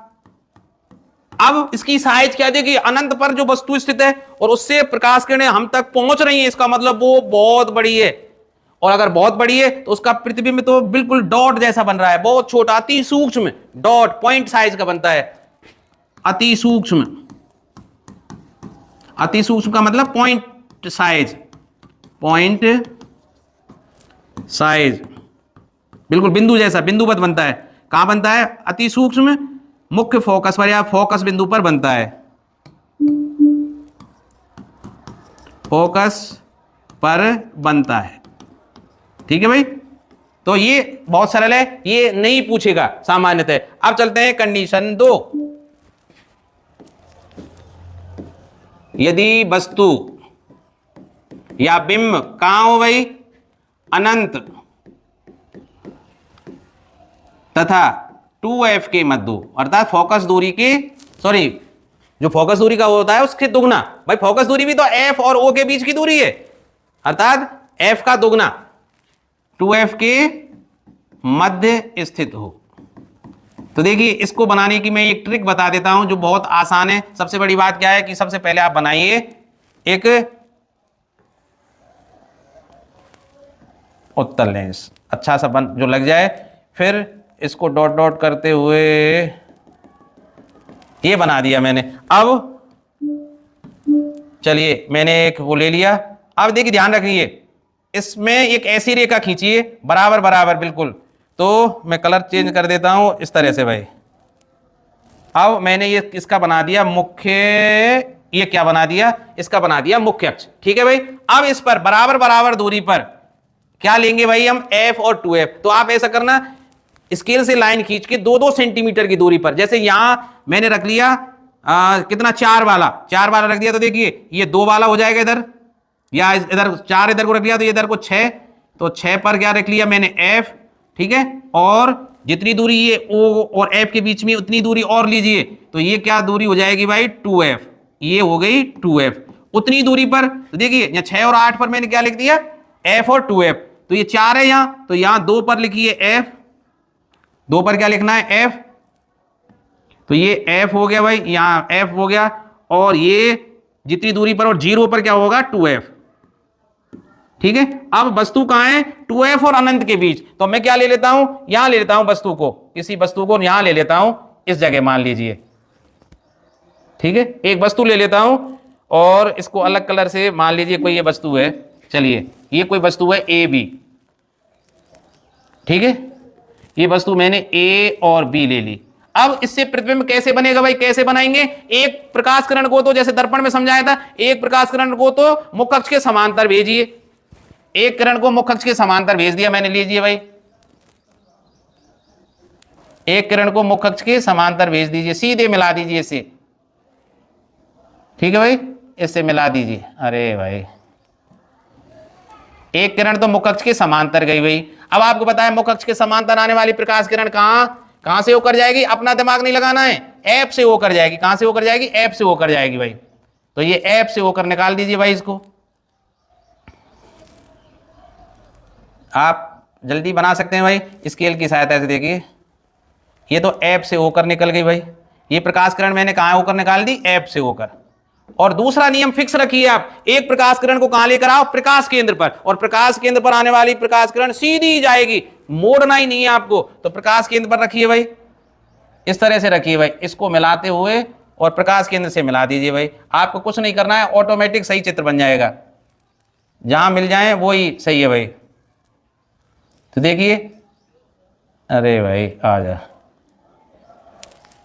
थोड़ा सा ये ने आप झेल लेना भाई, ये मिल गई भाई। ठीक है, तो देखिए ये पॉइंट ठीक है भाई, ये प्रकाश किरण क्या है, मुख्य कहां से आ रही है, प्रकाश केंद्र से होकर आ रही है। प्रकाश केंद्र ओ से आने वाली प्रकाश किरण मुड़ेगी ही नहीं, जैसे ये तो मुड़ी, ये सीधी जाएगी, यहां आके दोनों किरणें मिली और यही क्या बनेगा, प्रतिबिंब। तो ये प्रतिबिंब बना भाई यहां, ठीक है, ये प्रतिबिंब बना, ये तो ए डैश और ये बी डैश। देखिए ए चूंकि यहां था तो ए डैश यहां है, तो आप देखना भाई ये प्रतिबिंब कैसा है, उल्टा है, वस्तु ऊपर है, ये नीचे है, वास्तव में किरणें मिल रही है इसलिए वास्तविक है। तो कैसे लिखेंगे, तो नीचे लिखना आप, तो प्रतिबिंब कैसा बना भाई, वास्तविक। आपको ये लिखना है प्रतिबिंब वास्तविक बना।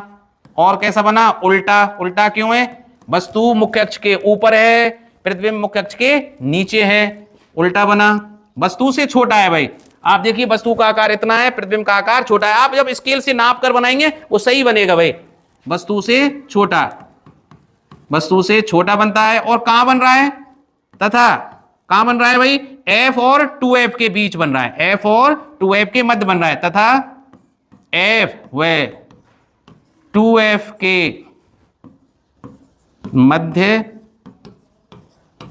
बनता है। तो सीधी सी बात है, समझ में आ गई होगी आपके कि यदि वस्तु अनंत और 2F के, भाई 2F देखिए ध्यान रखना, ये F है तो इसका दोगुना कर दीजिए 2F, तो 2F से इधर की साइड अनंत है, तो 2F और अनंत के बीच मान ली मैंने, या 2F से परे, तो प्रतिबिंब कहां बना, F और 2F के बीच। ठीक है भाई, यदि वस्तु कहां हो, अनंत और 2F के मध्य, तो उसका प्रतिबिंब वास्तविक उल्टा वस्तु से छोटा F और 2F के मध्य बनता है। अब आते हैं हम भाई अगले पॉइंट पर।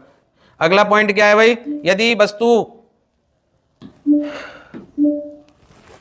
तीसरा पॉइंट, यदि वस्तु 2F पर अर्थात फोकस दूरी के दुगने 2F पर स्थित हो, ठीक है, तब क्या करेंगे भाई, कलर ठीक नहीं है तो देखिए इसी तरह चित्र बनाएंगे हम।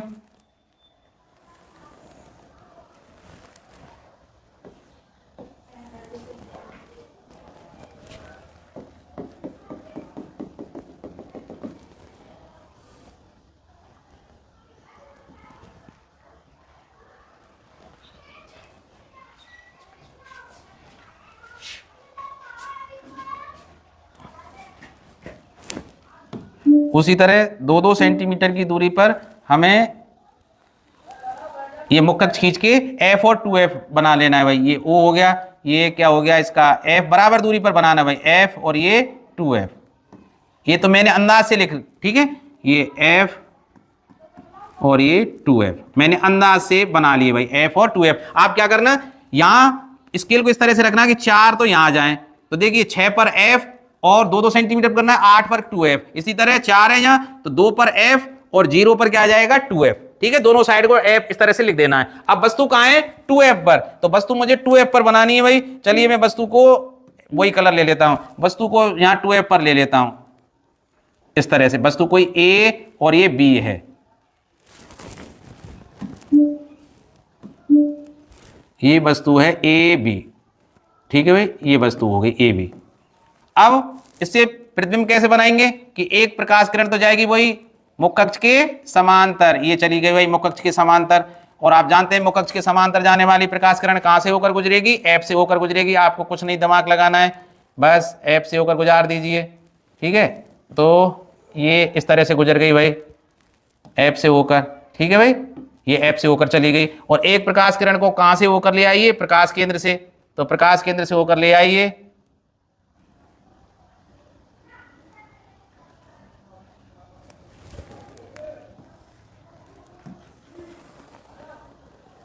तो ये प्रकाश केंद्र से आने वाली प्रकाश किरण सीधी निकलेगी भाई, ठीक है। ये प्रकाश केंद्र पर आपतित प्रकाश किरण बिना अपवर्तित हुए सीधी निकल रही। अब दोनों प्रकाश किरणें कहां मिली भाई, यहां मिली।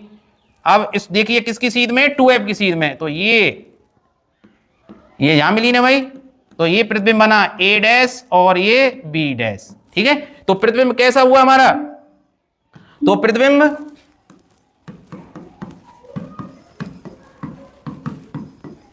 वास्तव में प्रकाश किरणें मिल रही हैं, वास्तविक है, उल्टा है, वस्तु के बराबर नाप लीजिए भाई, इतनी वस्तु प्रतिबिंब है और इतनी वस्तु है हमारी, तो देखिए ये दोनों कैसे हैं, लंबाई में बराबर, क्योंकि 2f पर है तो 2f पर ही बन रहा है, तो वस्तु के बराबर बन रहा है। ये वैसे यहां है ना, इसको मिलाते तो ये बराबर बन जाता भाई ये, ठीक है। सीधे स्केल से मिला लेना आप, वस्तु के बराबर, वस्तु के बराबर एवं 2f पर बनता है। ध्यान रखना भाई। इसी तरह कल मैंने पढ़ाया था गोलीय दर्पण का अवतल दर्पण से प्रतिबिंब का बनना, उसमें यदि कोई वस्तु कहां हो, सी पर, वो भी फोकस दूरी के दुगना होता है, सेंटर ऑफ कर्वेचर, कल बताया था, ठीक है। तो उसका भी प्रतिबिंब कहां बनता था, सी पर। 2f वाले का 2f बराबर c होता है, ठीक है। ये भी फोकस दूरी का दुगना है और c भी क्या था, फोकस दूरी का दुगना। समझ लीजिए, पहले वाले वीडियो को ध्यान से देख लो, पहले समझ में आ जाएगा। तो वो सेम कंडीशन रिपीट हो रही है। अब फिर देखिए, अब ध्यान से बात देखें, वस्तु इधर थी, वस्तु को मैं जैसे जैसे इधर खिसका रहा हूं, प्रतिबिंब भी इधर इधर खिसक रहा है। देखिए जब अनंत पर थी तो प्रतिबिंब कहां था, f पर। जब वस्तु कहां थी, 2f और अनंत के मध्य, तो प्रतिबिंब कहां बना था, 2f और f के बीच। और अब वस्तु 2f पर है तो प्रतिबिंब कहां बना है, 2f पर, ठीक है। अब चौथी कंडीशन क्या है भाई, चौथी कंडीशन, यदि वस्तु कहां हो, f और 2f के मध्य, f व 2f के मध्य हो, तब प्रतिबिंब कहां बनेगा। उसी तरह भाई बनाइए,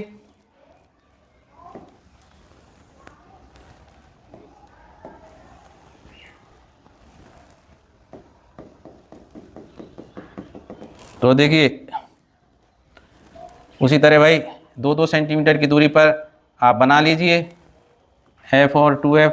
ये मैंने मुख्य अक्ष खींच दिया, मैं तो अंदाजन लिख रहा हूँ, आप यहाँ क्या लिख दिया मैंने, ये f और ये 2f, ये शायद समीप लिख गए, यहाँ f मान लीजिए, ठीक है। और यहाँ मैंने मान लिया f और मान लिया यहाँ 2f, ठीक है। तो वस्तु कहाँ है, f और 2f के मध्य। ये सही नहीं लग रहे हैं, ये शायद थोड़ा सा इधर होगा, हाँ कोई बात नहीं, आप ढंग से लिख लेना। तो अब मैंने वस्तु को कहाँ मान लिया है भाई, यहाँ मान लिया है। चलिए कलर चेंज ही कर देता हूँ। और अब मैंने वस्तु को f और 2f के मध्य यहाँ बना लिया, a और ये b। तो प्रतिबिंब कैसे बनेंगे, एक तो प्रकाश किरण जाएगी मुख्य अक्ष के समांतर, और ये मुख्य अक्ष के समांतर आने वाली प्रकाश किरण कहाँ होकर जाएगी, इस तरह से जाएगी भाई, f से होकर जाएगी।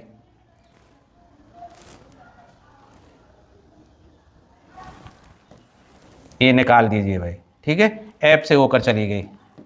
और दूसरी प्रकाश किरण को कहां से होकर लेके आइए, सी ओ से होकर, ठीक है, अर्थात प्रकाश केंद्र से होकर लेकर आइए। तो देखिए ये आई प्रकाश केंद्र से होकर, अभी नहीं मिली है, और बढ़ा दीजिए इसको।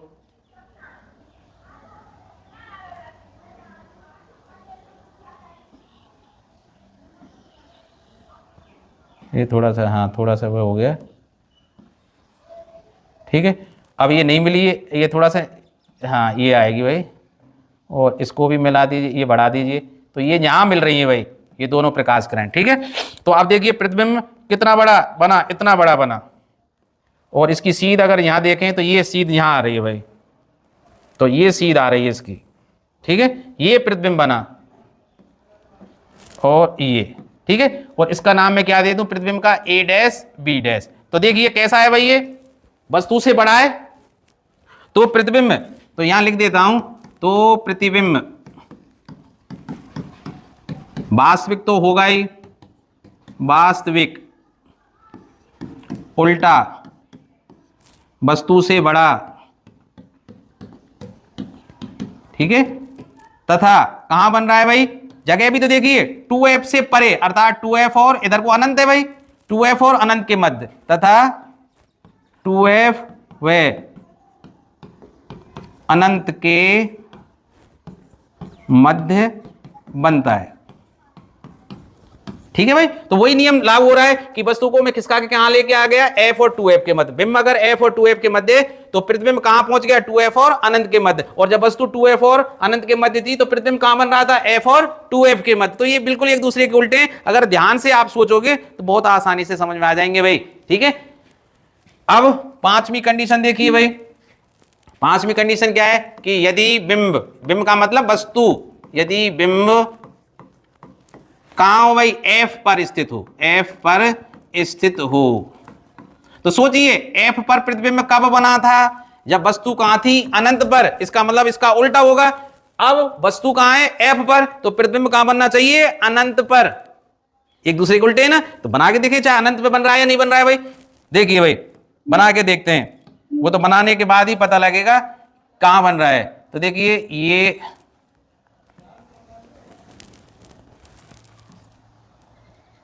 ये भाई ये ज्यादा अच्छा नहीं बना भाई।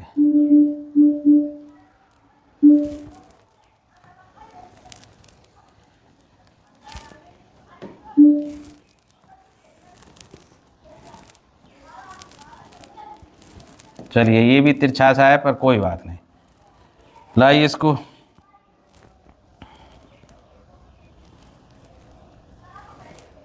सीधी लाइन खींचिए 2-2 सेंटीमीटर पर, बिंदु अंकित कीजिए एफ और 2F। ठीक है भाई, अब मैंने ये O मान लिया भाई, इसमें ये F है, ये 2F है, ठीक है, और ये F है और ये क्या है 2F। अब वस्तु कहाँ है भाई, F पर है, तो वस्तु F पर है, तो चलिए यही मान लेते हैं, यही सही है, वस्तु यहाँ मान लेती है। चलिए F पर ये वस्तु है कोई ए बी। प्रतिबिंब बनाने के लिए वही एक प्रकाश किरण को मुख्य अक्ष के समांतर भेजिए, और मुख्य अक्ष के समांतर आने वाली प्रकाश किरण को कहां से होकर निकाल दीजिए भाई, F से होकर। ठीक है, F से होकर निकाल दिया मैंने डॉट, ये अपवर्तित होने वाली प्रकाश किरण है, निकल गई भाई इस तरह से, F से होकर चली गई। अब तो समझ में आ गई होगी ना, एक प्रकाश किरण को कहाँ मिलाइए भाई, यहां से होकर। ठीक है, देखिए ये मैं सीधे इसको मिला रहा हूं भाई, है ना, ये सीधी भी नहीं है, चलो ये सीधी ये जा रही भाई। ठीक है, अब देखिए ये सीधी जा रही है, अब इनकी दूरी यहां ज्यादा है और धीरे धीरे ये दूरी कम होती जा रही है, और ऐसा लग रहा है ये जल्दी जाती ये नीचे को जाती और ये भी इस तरह इनकी दूरी कम होती जाएगी। तो कहां मिलेगा, अनंत पर जाके मिलेंगी, ये कहां मिलेंगी, अनंत पर जाके मिलेंगी। अब ये मिली नहीं, इनको मिला मत देना, अगर आपने मिला दिया तो वो अनंत का ही का भाई। इसका मतलब इनकी जो बीच की दूरी है दोनों किरणों की, अपवर्तित किरणों की बीच की दूरी यहां ज्यादा होनी चाहिए, ये धीरे धीरे आगे बढ़ते जा रहे हैं, कम होती जा रही है, अर्थात ऐसा लग रहा है ये दोनों जो अपवर्तित किरणें अनंत पर जाके मिलेंगी। तो सीधी सी बात है, तो प्रतिबिंब कैसा बनेगा भाई, वास्तव में मिलेंगी पर कहां मिलेंगी पता नहीं। तो प्रतिबिंब वास्तविक ये लिखना ही है आपको, उल्टा वास्तविक उल्टा भी होता है, ये भी लिखना है आपको। बहुत बड़ा जब अनंत पर है, तो एक बात सोचो, मैं बताया था ना अनंत, जब पहली कंडीशन बताई थी कि वस्तु कहां हो, अनंत पर, तो अनंत वाली वस्तु बहुत बड़ी होती है। अब स्थिति उलट गई, अब वस्तु छोटी है, F पर है, तो प्रतिबिंब कैसा बन रहा है, अनंत पर, और जब वस्तु अनंत पर थी तो प्रतिबिंब कहां बन रहा था, छोटा F पर। बहुत बड़ा तथा अनंत पर बनता है, कहां बनता है, अनंत पर बनता है। ठीक है भाई, अब लास्ट कंडीशन देखते हैं भाई, जो सबसे महत्वपूर्ण है भाई, सबसे महत्वपूर्ण है छठी कंडीशन, 6th कंडीशन है, जब बिंब या वस्तु, सबसे महत्वपूर्ण भी है, प्रकाश केंद्र O तथा फोकस बिंदु F के मध्य स्थित हो, F के मध्य स्थित हो। ध्यान रखना भाई, केवल डायरेक्ट ये भी लिख सकता है जब बिंब O और F के मध्य स्थित हो, या ऐसे भी लिख सकता है केवल प्रकाश केंद्र और फोकस बिंदु के बीच स्थित हो। तो ऐसी कंडीशन बहुत महत्वपूर्ण है भाई। अब इसको आपको बनाना है बहुत शानदार तरीके से। तो देखिए मैं बनाने का प्रयास करता हूं पूरा, ये देखिए ये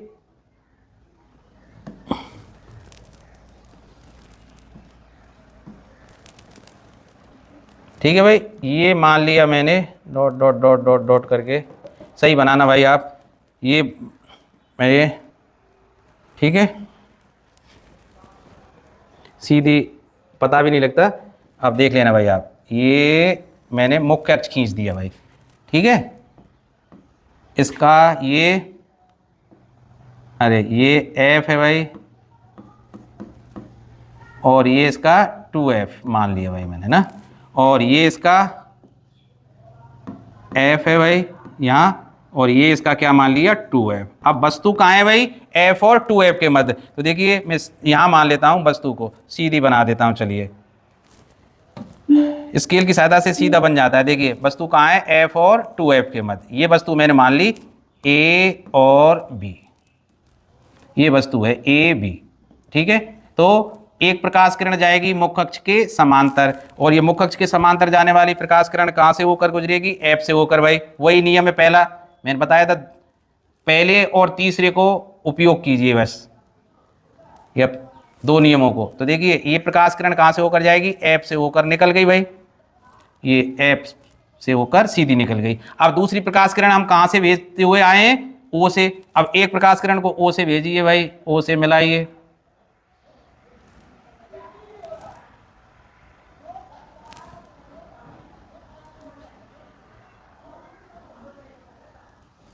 एक प्रकाश किरण को मिलाइए, ये O।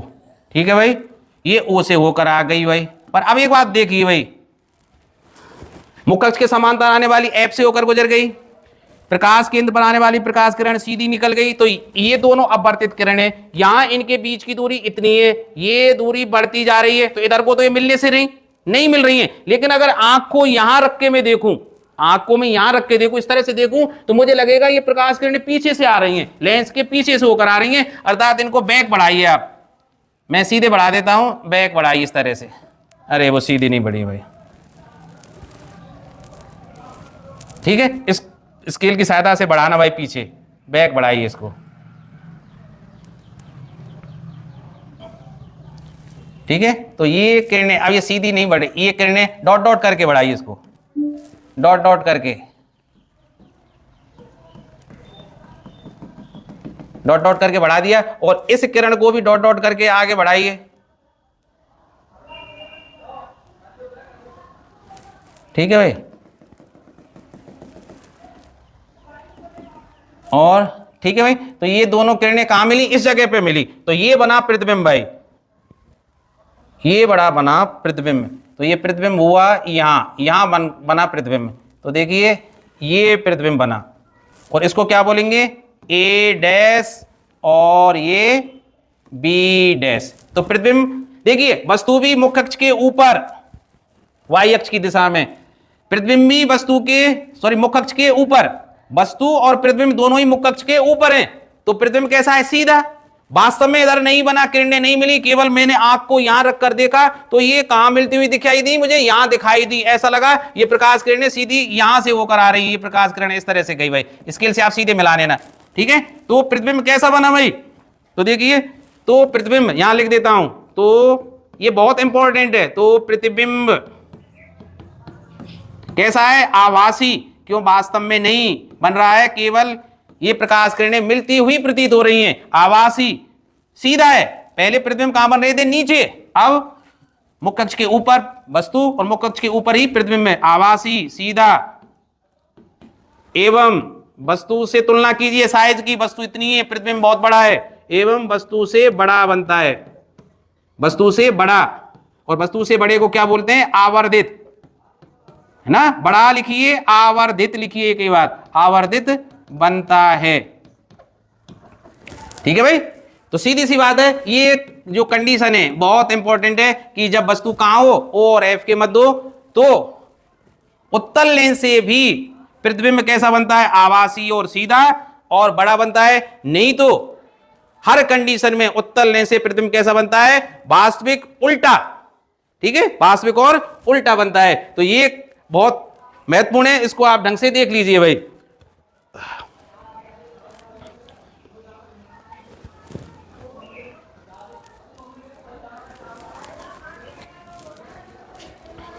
अब चलते हैं भाई, एक और इसमें बहुत महत्वपूर्ण चीज है, लेंस सूत्र। क्या है भाई, लेंस सूत्र है। तो देखिए भाई, लेंस सूत्र, जैसे गोलीय दर्पण के लिए मैंने सूत्र बताया था, इसी तरह लेंस का सूत्र है 1/f बराबर 1/v माइनस 1/u। यहां u क्या है भाई, लेंस से बिंब या वस्तु की दूरी, लेंस से वस्तु या बिंब की दूरी, v लेंस से प्रतिबिंब की दूरी, प्रतिबिंब की दूरी, और f क्या है, लेंस की फोकस दूरी, लेंस की फोकस दूरी। हाँ भाई, अब इसकी तुलना अगर हम दर्पण सूत्र से करें तो दर्पण सूत्र क्या था भाई, दर्पण सूत्र बिल्कुल इसके समान था, 1/f बराबर 1/v प्लस 1/u। ध्यान रखना भाई, यहां लेंस सूत्र में माइनस आता है, दर्पण सूत्र में प्लस आता है, बाकी का सूत्र बिल्कुल सेम है, याद रहेगी ना बात। अब एक चीज और है, इस सूत्र को लगाने से पहले आपको चिन्ह परपाटी भी पता होना चाहिए कि लेंस से चिन्ह परपाटी कैसे हम ज्ञात करते हैं भाई। जैसे दर्पण के लिए चिन्ह परपाटी थी ना, फॉलो करते हैं हम नियमों का कि भाई कब u को, लेंस से वस्तु की दूरी को ऋणात्मक मानना है, कब v को ऋणात्मक या धनात्मक मानना है, और f को कब ऋणात्मक या धनात्मक मानना है। तो ये पता किससे लगता है, चिन्ह परपाटी से। तो अब मैं बताने जा रहा हूं आपको लेंस से चिन्ह परपाटी। तो देखिए, गोलीय लेंस से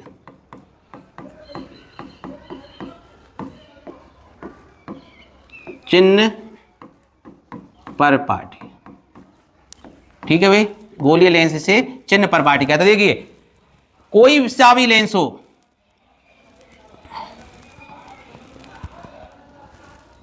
चलिए मैं उत्तल लेंस ही ले रहा हूं, और इसमें ये आपका मुख्य अक्ष मैंने खींच लिया भाई, ठीक है। अब देखिए भाई, अब देखना भाई, मैंने दर्पण में क्या बताया था कि समस्त दूरियां मुख्य अक्ष के समांतर, ये मुख्य अक्ष है भाई, ये मुख्य अक्ष है, मुख्य अक्ष के समांतर और ध्रुव से नापी जाती हैं। तो यहां लेंस में क्या है कि समस्त दूरियां लेंस के प्रकाश केंद्र और मुख्य अक्ष के समांतर नापी जाएंगी। फिर वही नियम है कि लेंस के प्रकाश केंद्र से दाईं तरफ नापी गई दूरियां कैसी मानी जाएंगी, पॉजिटिव। ये सेम नियम था, कहां, दर्पण में भी था कि ध्रुव से दाईं तरफ नापी गई दूरियां पॉजिटिव होती हैं, इसी तरह बाईं तरफ चली गई दूरियां कैसी होती हैं, नेगेटिव। तो दूसरा या तीसरा नियम क्या है कि प्रकाश केंद्र से बाईं तरफ चली गई दूरियां कैसी होंगी, नेगेटिव होंगी। तो सीधी सी बात आप देखिए, अभी आपने देखा कि वस्तु को हमेशा हम कहां रखते थे, बाईं तरफ। तो लेंस, कोई सा भी लेंस हो, वस्तु की जो दूरी है वो हमेशा कैसी होगी, नेगेटिव। अब v प्रतिबिंब की दूरी, अब देखिए प्रतिबिंब की दूरी की बात करें तो अभी आपने देखा था प्रतिबिंब की दूरी उत्तल लेंस में 6 कंडीशन में से 5 कंडीशन में कहां बन रही थी, इधर की साइड को बन रही थी। तो 6 कंडीशन में से 5 कंडीशन में तो ये पॉजिटिव रहेगी, केवल लास्ट वाली में क्या रहेगी, ये नेगेटिव रहेगी, ध्यान रखना भाई। और फोकस दूरी भी जब v पॉजिटिव है तो o और f के बीच की दूरी होती है, तो ये भी ज्यादातर क्या थी, उत्तल लेंस के लिए, ये उत्तल लेंस के लिए ध्यान रखना भाई, उत्तल लेंस के लिए 6 कंडीशन में से 5 कंडीशन में v का मान धनात्मक रहेगा और f का मान भी धनात्मक रहेगा, केवल लास्ट वाली कंडीशन में ये था। मैं बता देता हूं इसको भाई, यहां तो किसी एक दर्पण को चित्र बना देता हूं मैं, किसी एक दर्पण का। चलो मैं अवतल दर्पण का चित्र बना दिया भाई, ये अवतल दर्पण हो गया, ठीक है। ये कौन सा दर्पण है, अवतल दर्पण। और यहां एक किसी लेंस का, ये कौन सा लेंस है, उत्तल लेंस। उत्तल लेंस में क्या होता है, बीच में से मोटा, किनारों से पतला। तो देखिए, दर्पण के मध्य भाग को क्या बोलते थे, ध्रुव। ये क्या है, ध्रुव, प्री ना, पोल। और लेंस के मध्य भाग को बोलते हैं प्रकाश केंद्र। तो ध्यान रखना भाई, जितनी भी दूरियां हैं, अब सुन लियो ध्यान से, जितनी भी दूरियां हैं दर्पण के तो ध्रुव से नापेंगी और लेंस के प्रकाश केंद्र से नापी जाएंगी। पहली नंबर एक बात, जितनी भी दूरियां हैं दर्पण के ध्रुव और लेंस के प्रकाश केंद्र से मापी जाएंगी। अगली बात, हम सामान्यतः वस्तु को रखते हैं इधर। जब वस्तु को हम इधर रखेंगे, वस्तु मान ली ये है हमारी, तो इससे प्रकाश किरणें इधर को जाएंगी। तो आपतित प्रकाश किरण की दिशा में, अर्थात दाईं ओर, आपतित किरण की दिशा में, अर्थात दाईं ओर जितनी भी दूरी है वे सब पॉजिटिव होंगी। यहां भी वही चीज है कि आपतित किरण भाई प्रकाश किरण इस तरह से जाएगी, तो इस दिशा में जितनी भी दूरी है वो कैसी मानी जाएंगी? धनात्मक। तो सीधी सी बात है, ध्रुव है, ध्रुव से दाईं ओर धनात्मक, इसी तरह प्रकाश केंद्र है, इससे दाईं ओर धनात्मक, तो बाईं ओर कैसी मानी जाएंगी? ऋणात्मक। अर्थात इधर की दिशा में ये दूरी कैसी मानी जाएंगी? नेगेटिव। इधर की दिशा में प्रकाश केंद्र ये, इससे इधर को नापेंगे तो वो कैसी मानी जाएंगी? नेगेटिव। ठीक।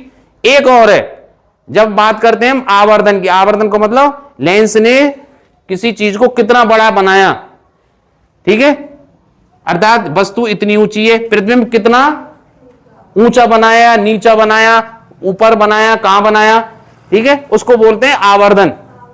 तो आवर्धन के लिए क्या करेंगे भाई कि अगर ऊपर की ओर है एक्स, ये क्या है भाई? मुख्य अक्ष। ये क्या है भाई?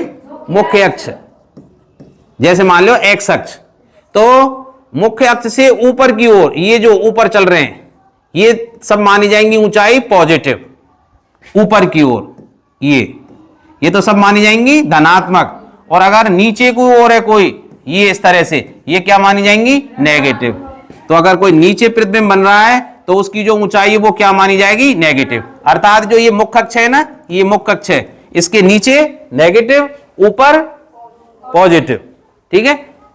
ये भाई इसका क्या है? चिन्ह पर पार्ट हुई। अब एक बात सोचो, यहां मैं लिख देता हूं दोनों ही, ये उत्तल लेंस और ये अवतल लेंस। लेंस में ना अवतल लेंस, यहां भी लेंस लिख देता हूं। अब सुनो, इसी तरह यहां लिख देता हूं मैं अवतल दर्पण, अवतल दर्पण और उत्तल दर्पण।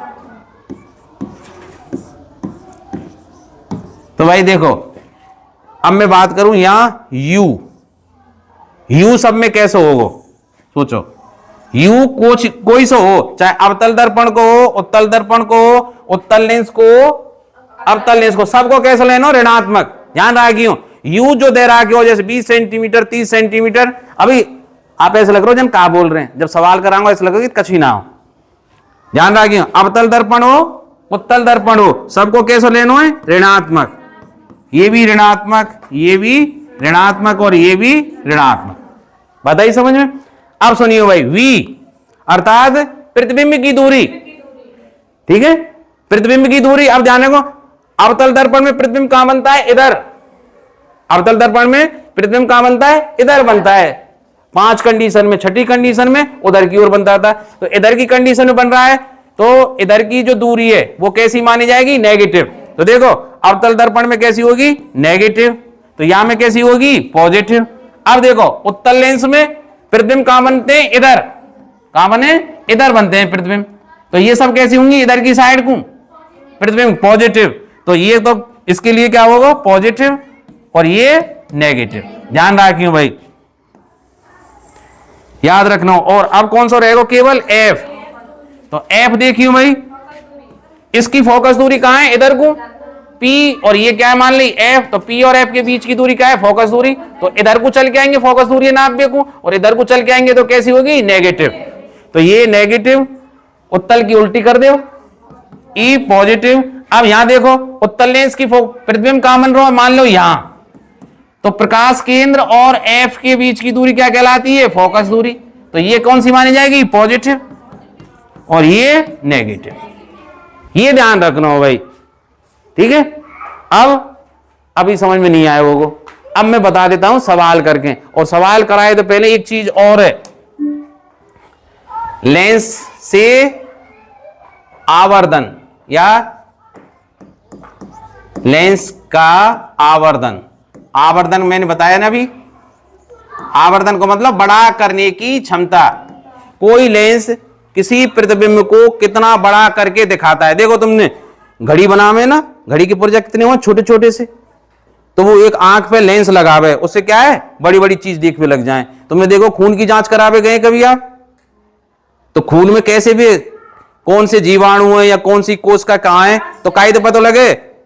लगा मैंने सूक्ष्मदर्शी, बाम लगा मैं, फिर आंख लगाया कि नहीं, तो वो भी क्या है, लेंस, अर्थात वो छोटी सी वस्तु का प्रतिबिंब कैसा बना देता है, बहुत बड़ा बड़ा। दूरबीन देखी होंगी कितनी दूर थे, है ना, तुमने लेंस जूम करके भी देखे होगा ना तुम्हारे मोबाइल कैमरा, तो वो भी क्या है, बड़ा करने की क्षमता। अर्थात कोई लेंस किसी वस्तु का प्रतिबिंब कितने गुना ज्यादा बना रहा है, वो क्या कहलाएगा, उस लेंस की आवर्धन क्षमता, मैग्नीफाइंग पावर। तो इसकी परिभाषा क्या है, देखो मैग्नीफाइंग पावर को एम, अर्थात किसी लेंस की आवर्धन क्षमता किसके बराबर होगी, उसके द्वारा बनाए गए प्रतिबिंब का आकार बटे वस्तु का आकार। देखिए वस्तु इतनी बड़ी है, मान लो 15 सेंटीमीटर की, प्रतिबिंब बना दिया उसने 45 सेंटीमीटर, तो कितना गुणा कर दियो, 3। तो कैसे निकाली, 45 में 15 को भाग दियो ना, तो 45 क्या था, प्रतिबिंब की ऊंचाई, और बिंब अर्थात वस्तु की ऊंचाई कितनी है, 15, तो 45 बटे 15, अर्थात आवर्धन किसके बराबर हुआ भाई, लेंस द्वारा बनाए गए प्रतिबिंब की ऊंचाई और बिंब की ऊंचाई के अनुपात को उस लेंस की आवर्धन क्षमता कहते हैं। ठीक है, तो प्रतिबिंब की ऊंचाई मैं सीधे लिख देता हूं, प्रतिबिंब की ऊंचाई बटे, और देखिए यहां से आगे प्रतिबिंब की ऊंचाई को व्यक्त करेंगे h डैश से, बटे बिंब, बिंब का मतलब वस्तु की ऊंचाई, बिंब की ऊंचाई, और इसको व्यक्त करेंगे h से, और ये काय के बराबर होगी भाई, v अपॉन u के। ध्यान रखियो लेंस के काज है तो v अपॉन u है, और दर्पण के लिए ध्यान करो m बराबर क्या था, सूत्र तो वही हो, h डैश अपॉन h, और उसमें क्या था, माइनस v अपॉन u। ये दर्पण के लिए, ये किसके लिए भाई, दर्पण के लिए आवर्धन क्षमता है। अब लेंस की क्षमता भाई, लेंस की क्षमता, अब आवाज नहीं बेटी, लेंस की क्षमता क्या कहेंगे, देखो दो तरह के लेंस आपने पढ़े, ध्यान से सुनना भाई, दो तरह के लेंस आपने पढ़े, एक तो उत्तल लेंस, उत्तल लेंस, और एक अवतल लेंस। उत्तल लेंस की क्या विशेषता होती है कि इस पर आपतित प्रकाश किरणों को ये अपवर्तित करके मोड़ देता है, मोड़ देता है। अब देख ध्यान रखो, फोकस दूरी को मतलब कितनी दूर तक मोड़ेगा, तो देखो अगर फोकस दूरी कम है, सोचियो अगर फोकस दूरी कम है, ये दूरी फोकस दूरी कौन सी हो, O और F के बीच की दूरी, तो इसने इसकी फोकस दूरी इतनी है, तो किरणों को मोड़ा इतना।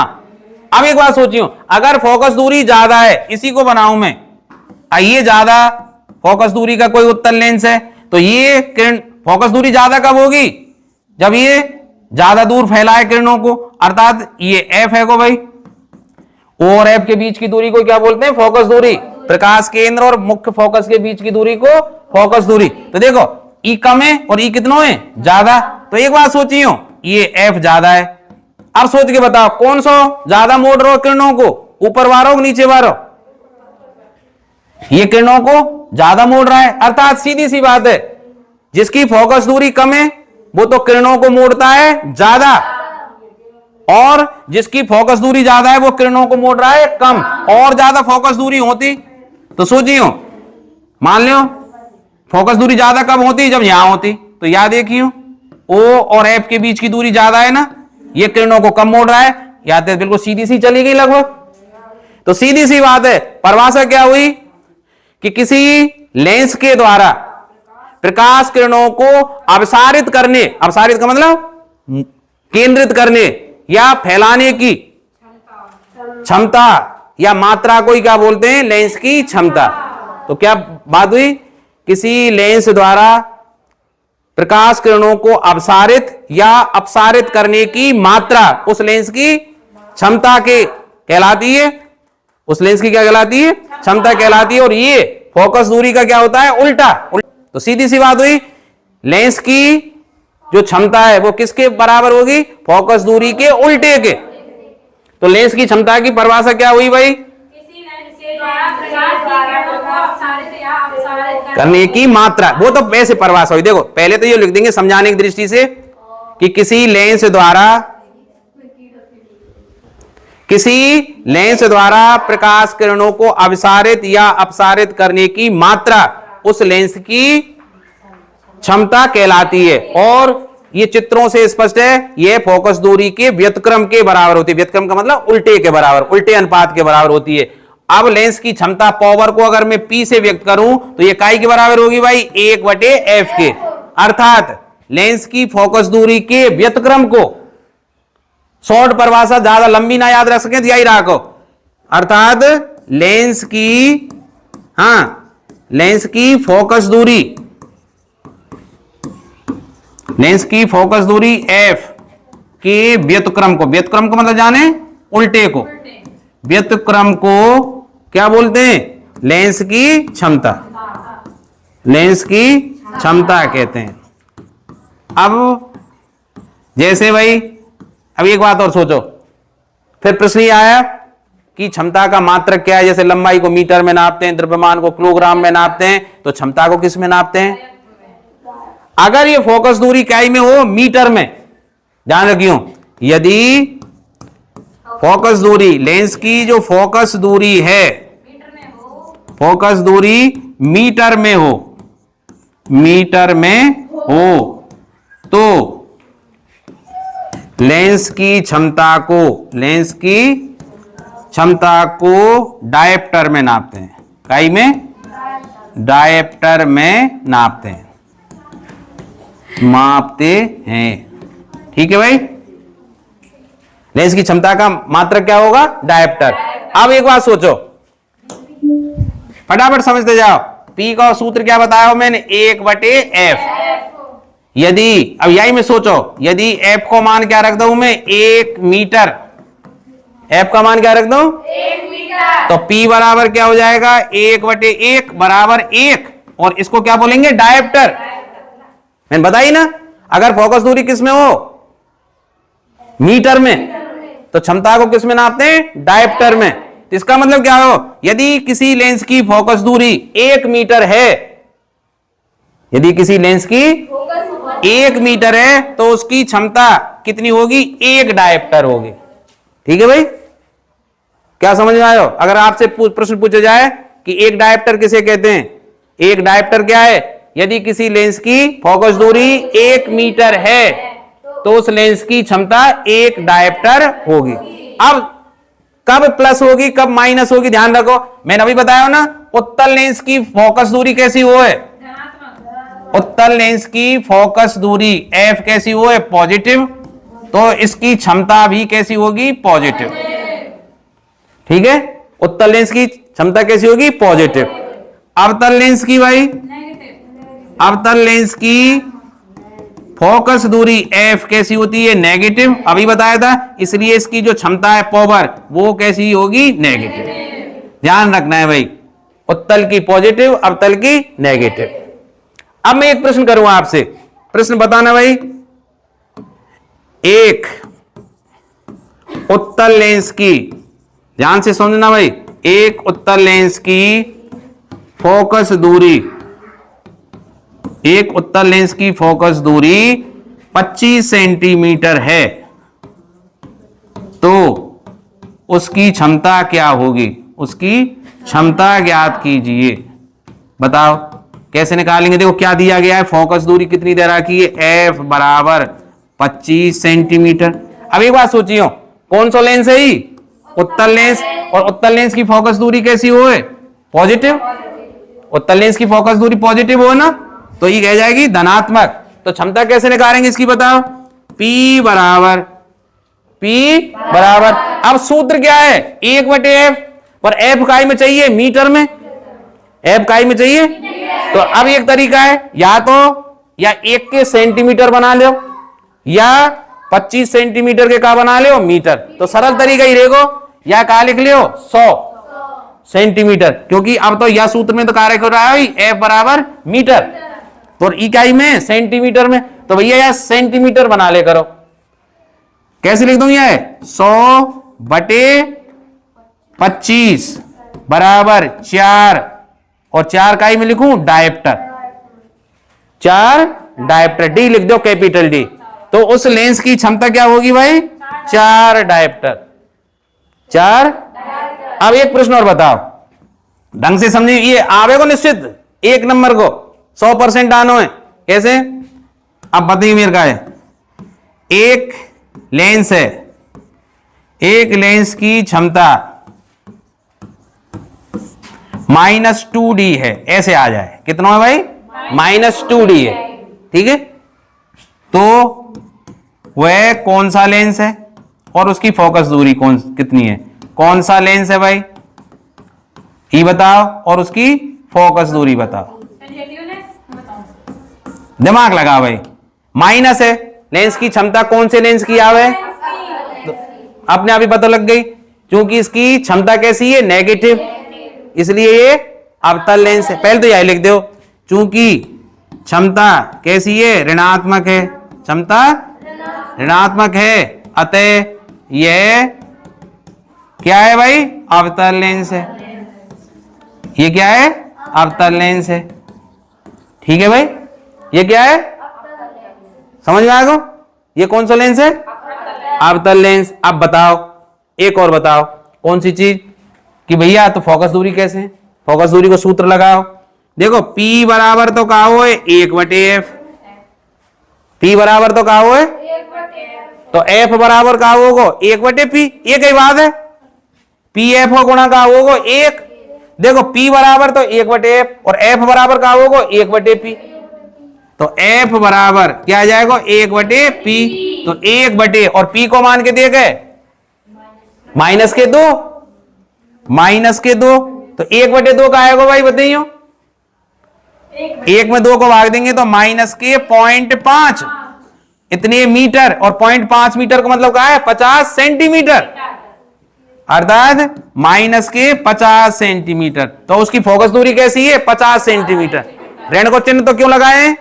क्योंकि लेंस कौन सा ही? अवतल, अतः उस लेंस की फोकस दूरी क्या है? 50 सेंटीमीटर। याद रहेगी क्या? याद रहेगो? अब सवाल और कराए बताऊं तुमको, 1-2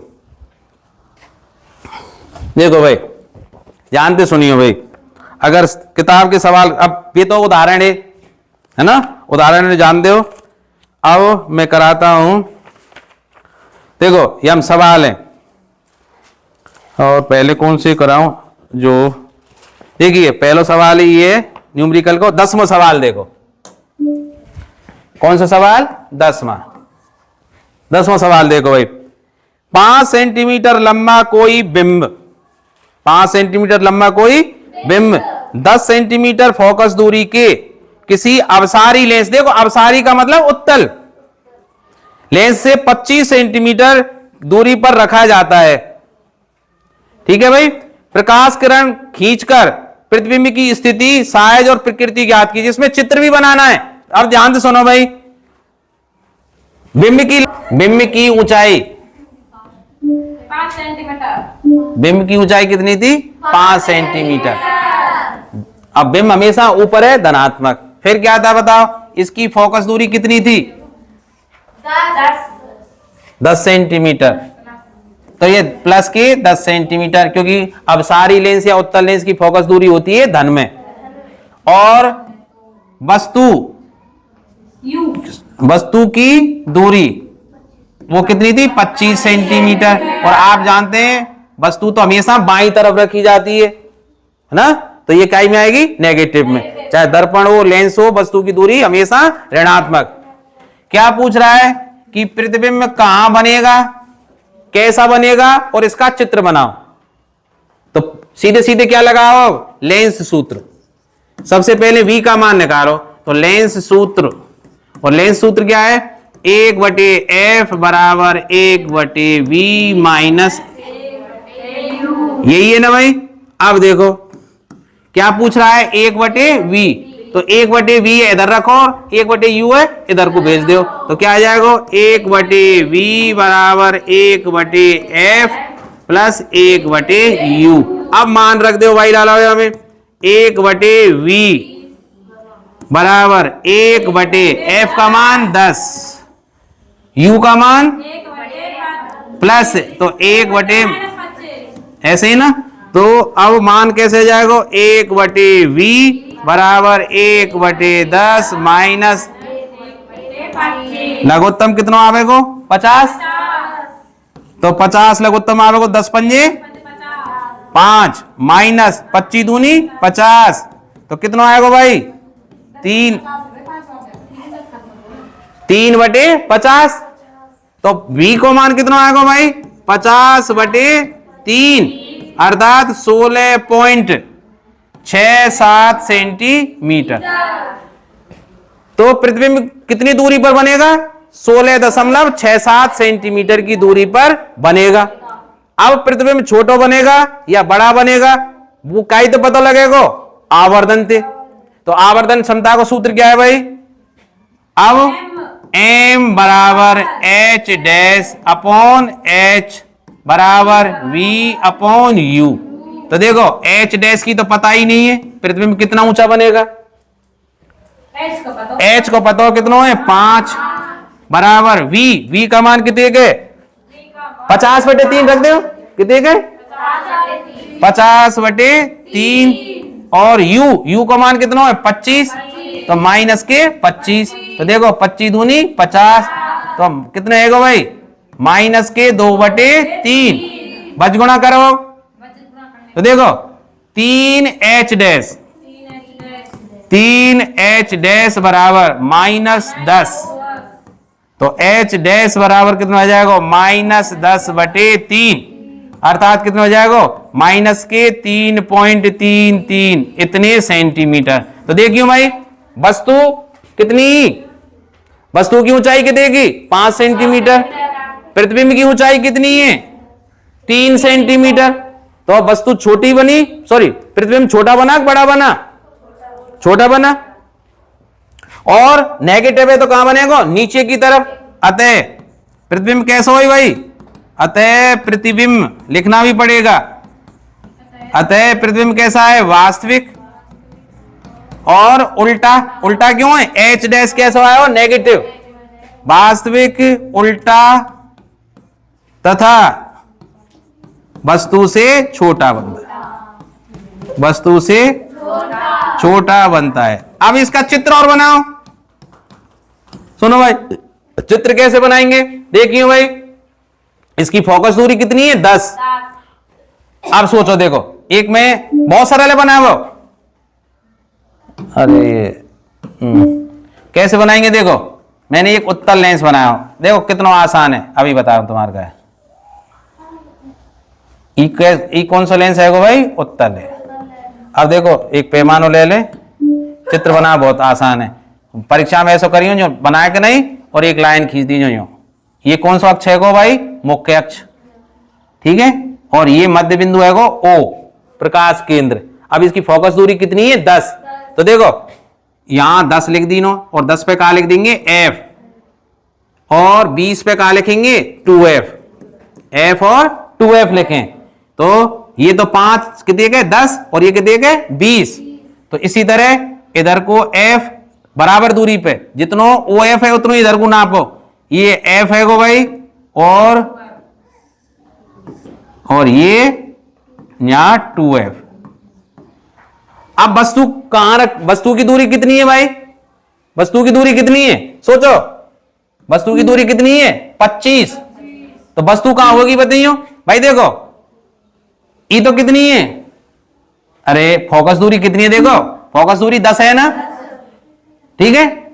तो देखो ई तो है 10, तो यहां तक कितनी एक दूरी है, ये 20 ही तो होगी, ये दूरी कितनी है 20। तो वस्तु कहां है 25 सेंटीमीटर दूर, इसका मतलब वस्तु कहां है यहां है, वस्तु कहां है इधर को या जगह पे। तो वस्तु में बना ले, ये वस्तु है कोई ए बी। तो वस्तु कहां है अब 2F और अनंत के बीच, 2F से परे अर्थात 2F और 2F के पीछे तो अनंत है, 2F और अनंत के बीच। तो प्रतिबिंब कैसे बनावे बहुत आसान है, एक प्रकाश किरण है, तो देखो यार और एक बड़ो कर लियो, एक प्रकाश किरण है तो भेज दो समांतर बिल्कुल यूं मुख्य अक्ष के समांतर, और भाई अरे लेंस से मिला दो सीधे, देखो यहां बहुत आसान है, चित्र बनाओ बन गो।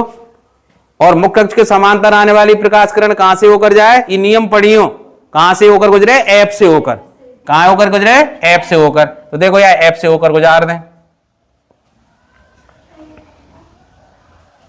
एफ से होकर अपवर्तन के बाद कहां से होकर गुजरेगी, एफ से होकर गुजर गई भाई। ये प्रकाश किरण आई और ये गई भाई, देखो इस तरह से तो आई और इधर से गई। और दूसरी प्रकाश किरण कहां निकाले हम, प्रकाश केंद्र पे है कि नहीं, चित्र बनाओ सीख लो। दो किरणें तो बनानी है हमें, कछु ना करनो।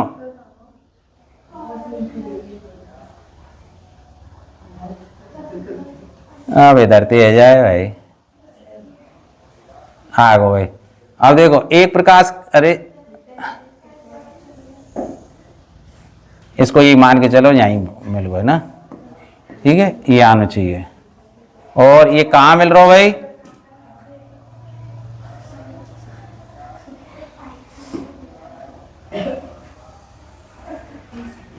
यहां मिल गो भाई, कहां मिल गो, यहां। और ये प्रतिबिंब बन गो भाई, ये क्या बन गो, प्रतिबिंब। तो ये जहां दो किरणें मिल जाएं वो प्रतिबिंब, ये ए डैश और ये बी डैश। सोचियो ये दूरी कितनी, फोकस दूरी कितनी, 10, तो ये दूरी तो 10 है। और यहां तक 2f कितने को, 20। प्रतिबिंब कहां बनना है, 2f और f के बीच में 16 सेंटीमीटर दूरी बन रहा हो ना। तो ये लगभग यहां तक तो 10 है और यहां तक 20 है, तो ये दूरी कितनी होगी, यहां से लेके यहां तक 16 ही बैठेगी ना, 16.67। तो प्रतिबिंब भी कैसा आएगा, सही। तो प्रतिबिंब कैसा बन रहा है, f और 2f के मध्य बन रहा है। कैसा है, वास्तविक है और उल्टा है, ठीक है। और वस्तु से छोटा है। वैसे देखो वस्तु इतनी बड़ी है ए भी, और प्रतिबिंब बन रहा है इतना छोटा है ना बाकी तुलना में। भाई प्रतिबिंब यहीं तो बन रहा है, तो देखो यहां से यहां तक की दूरी नापो, ये दूरी, ये कम है और ये ज्यादा है, अपने आप दिख रहा है, ठीक है भाई। तो ये बन गया चित्र इसका। अब एक सवाल, बेटी बात नहीं, थोड़ा थोड़ा तो समझ में, मैं पहले ही कही थोड़ा थोड़ा आ जाए, अगली साल और ज्यादा आ जाएगा। हाँ भाई,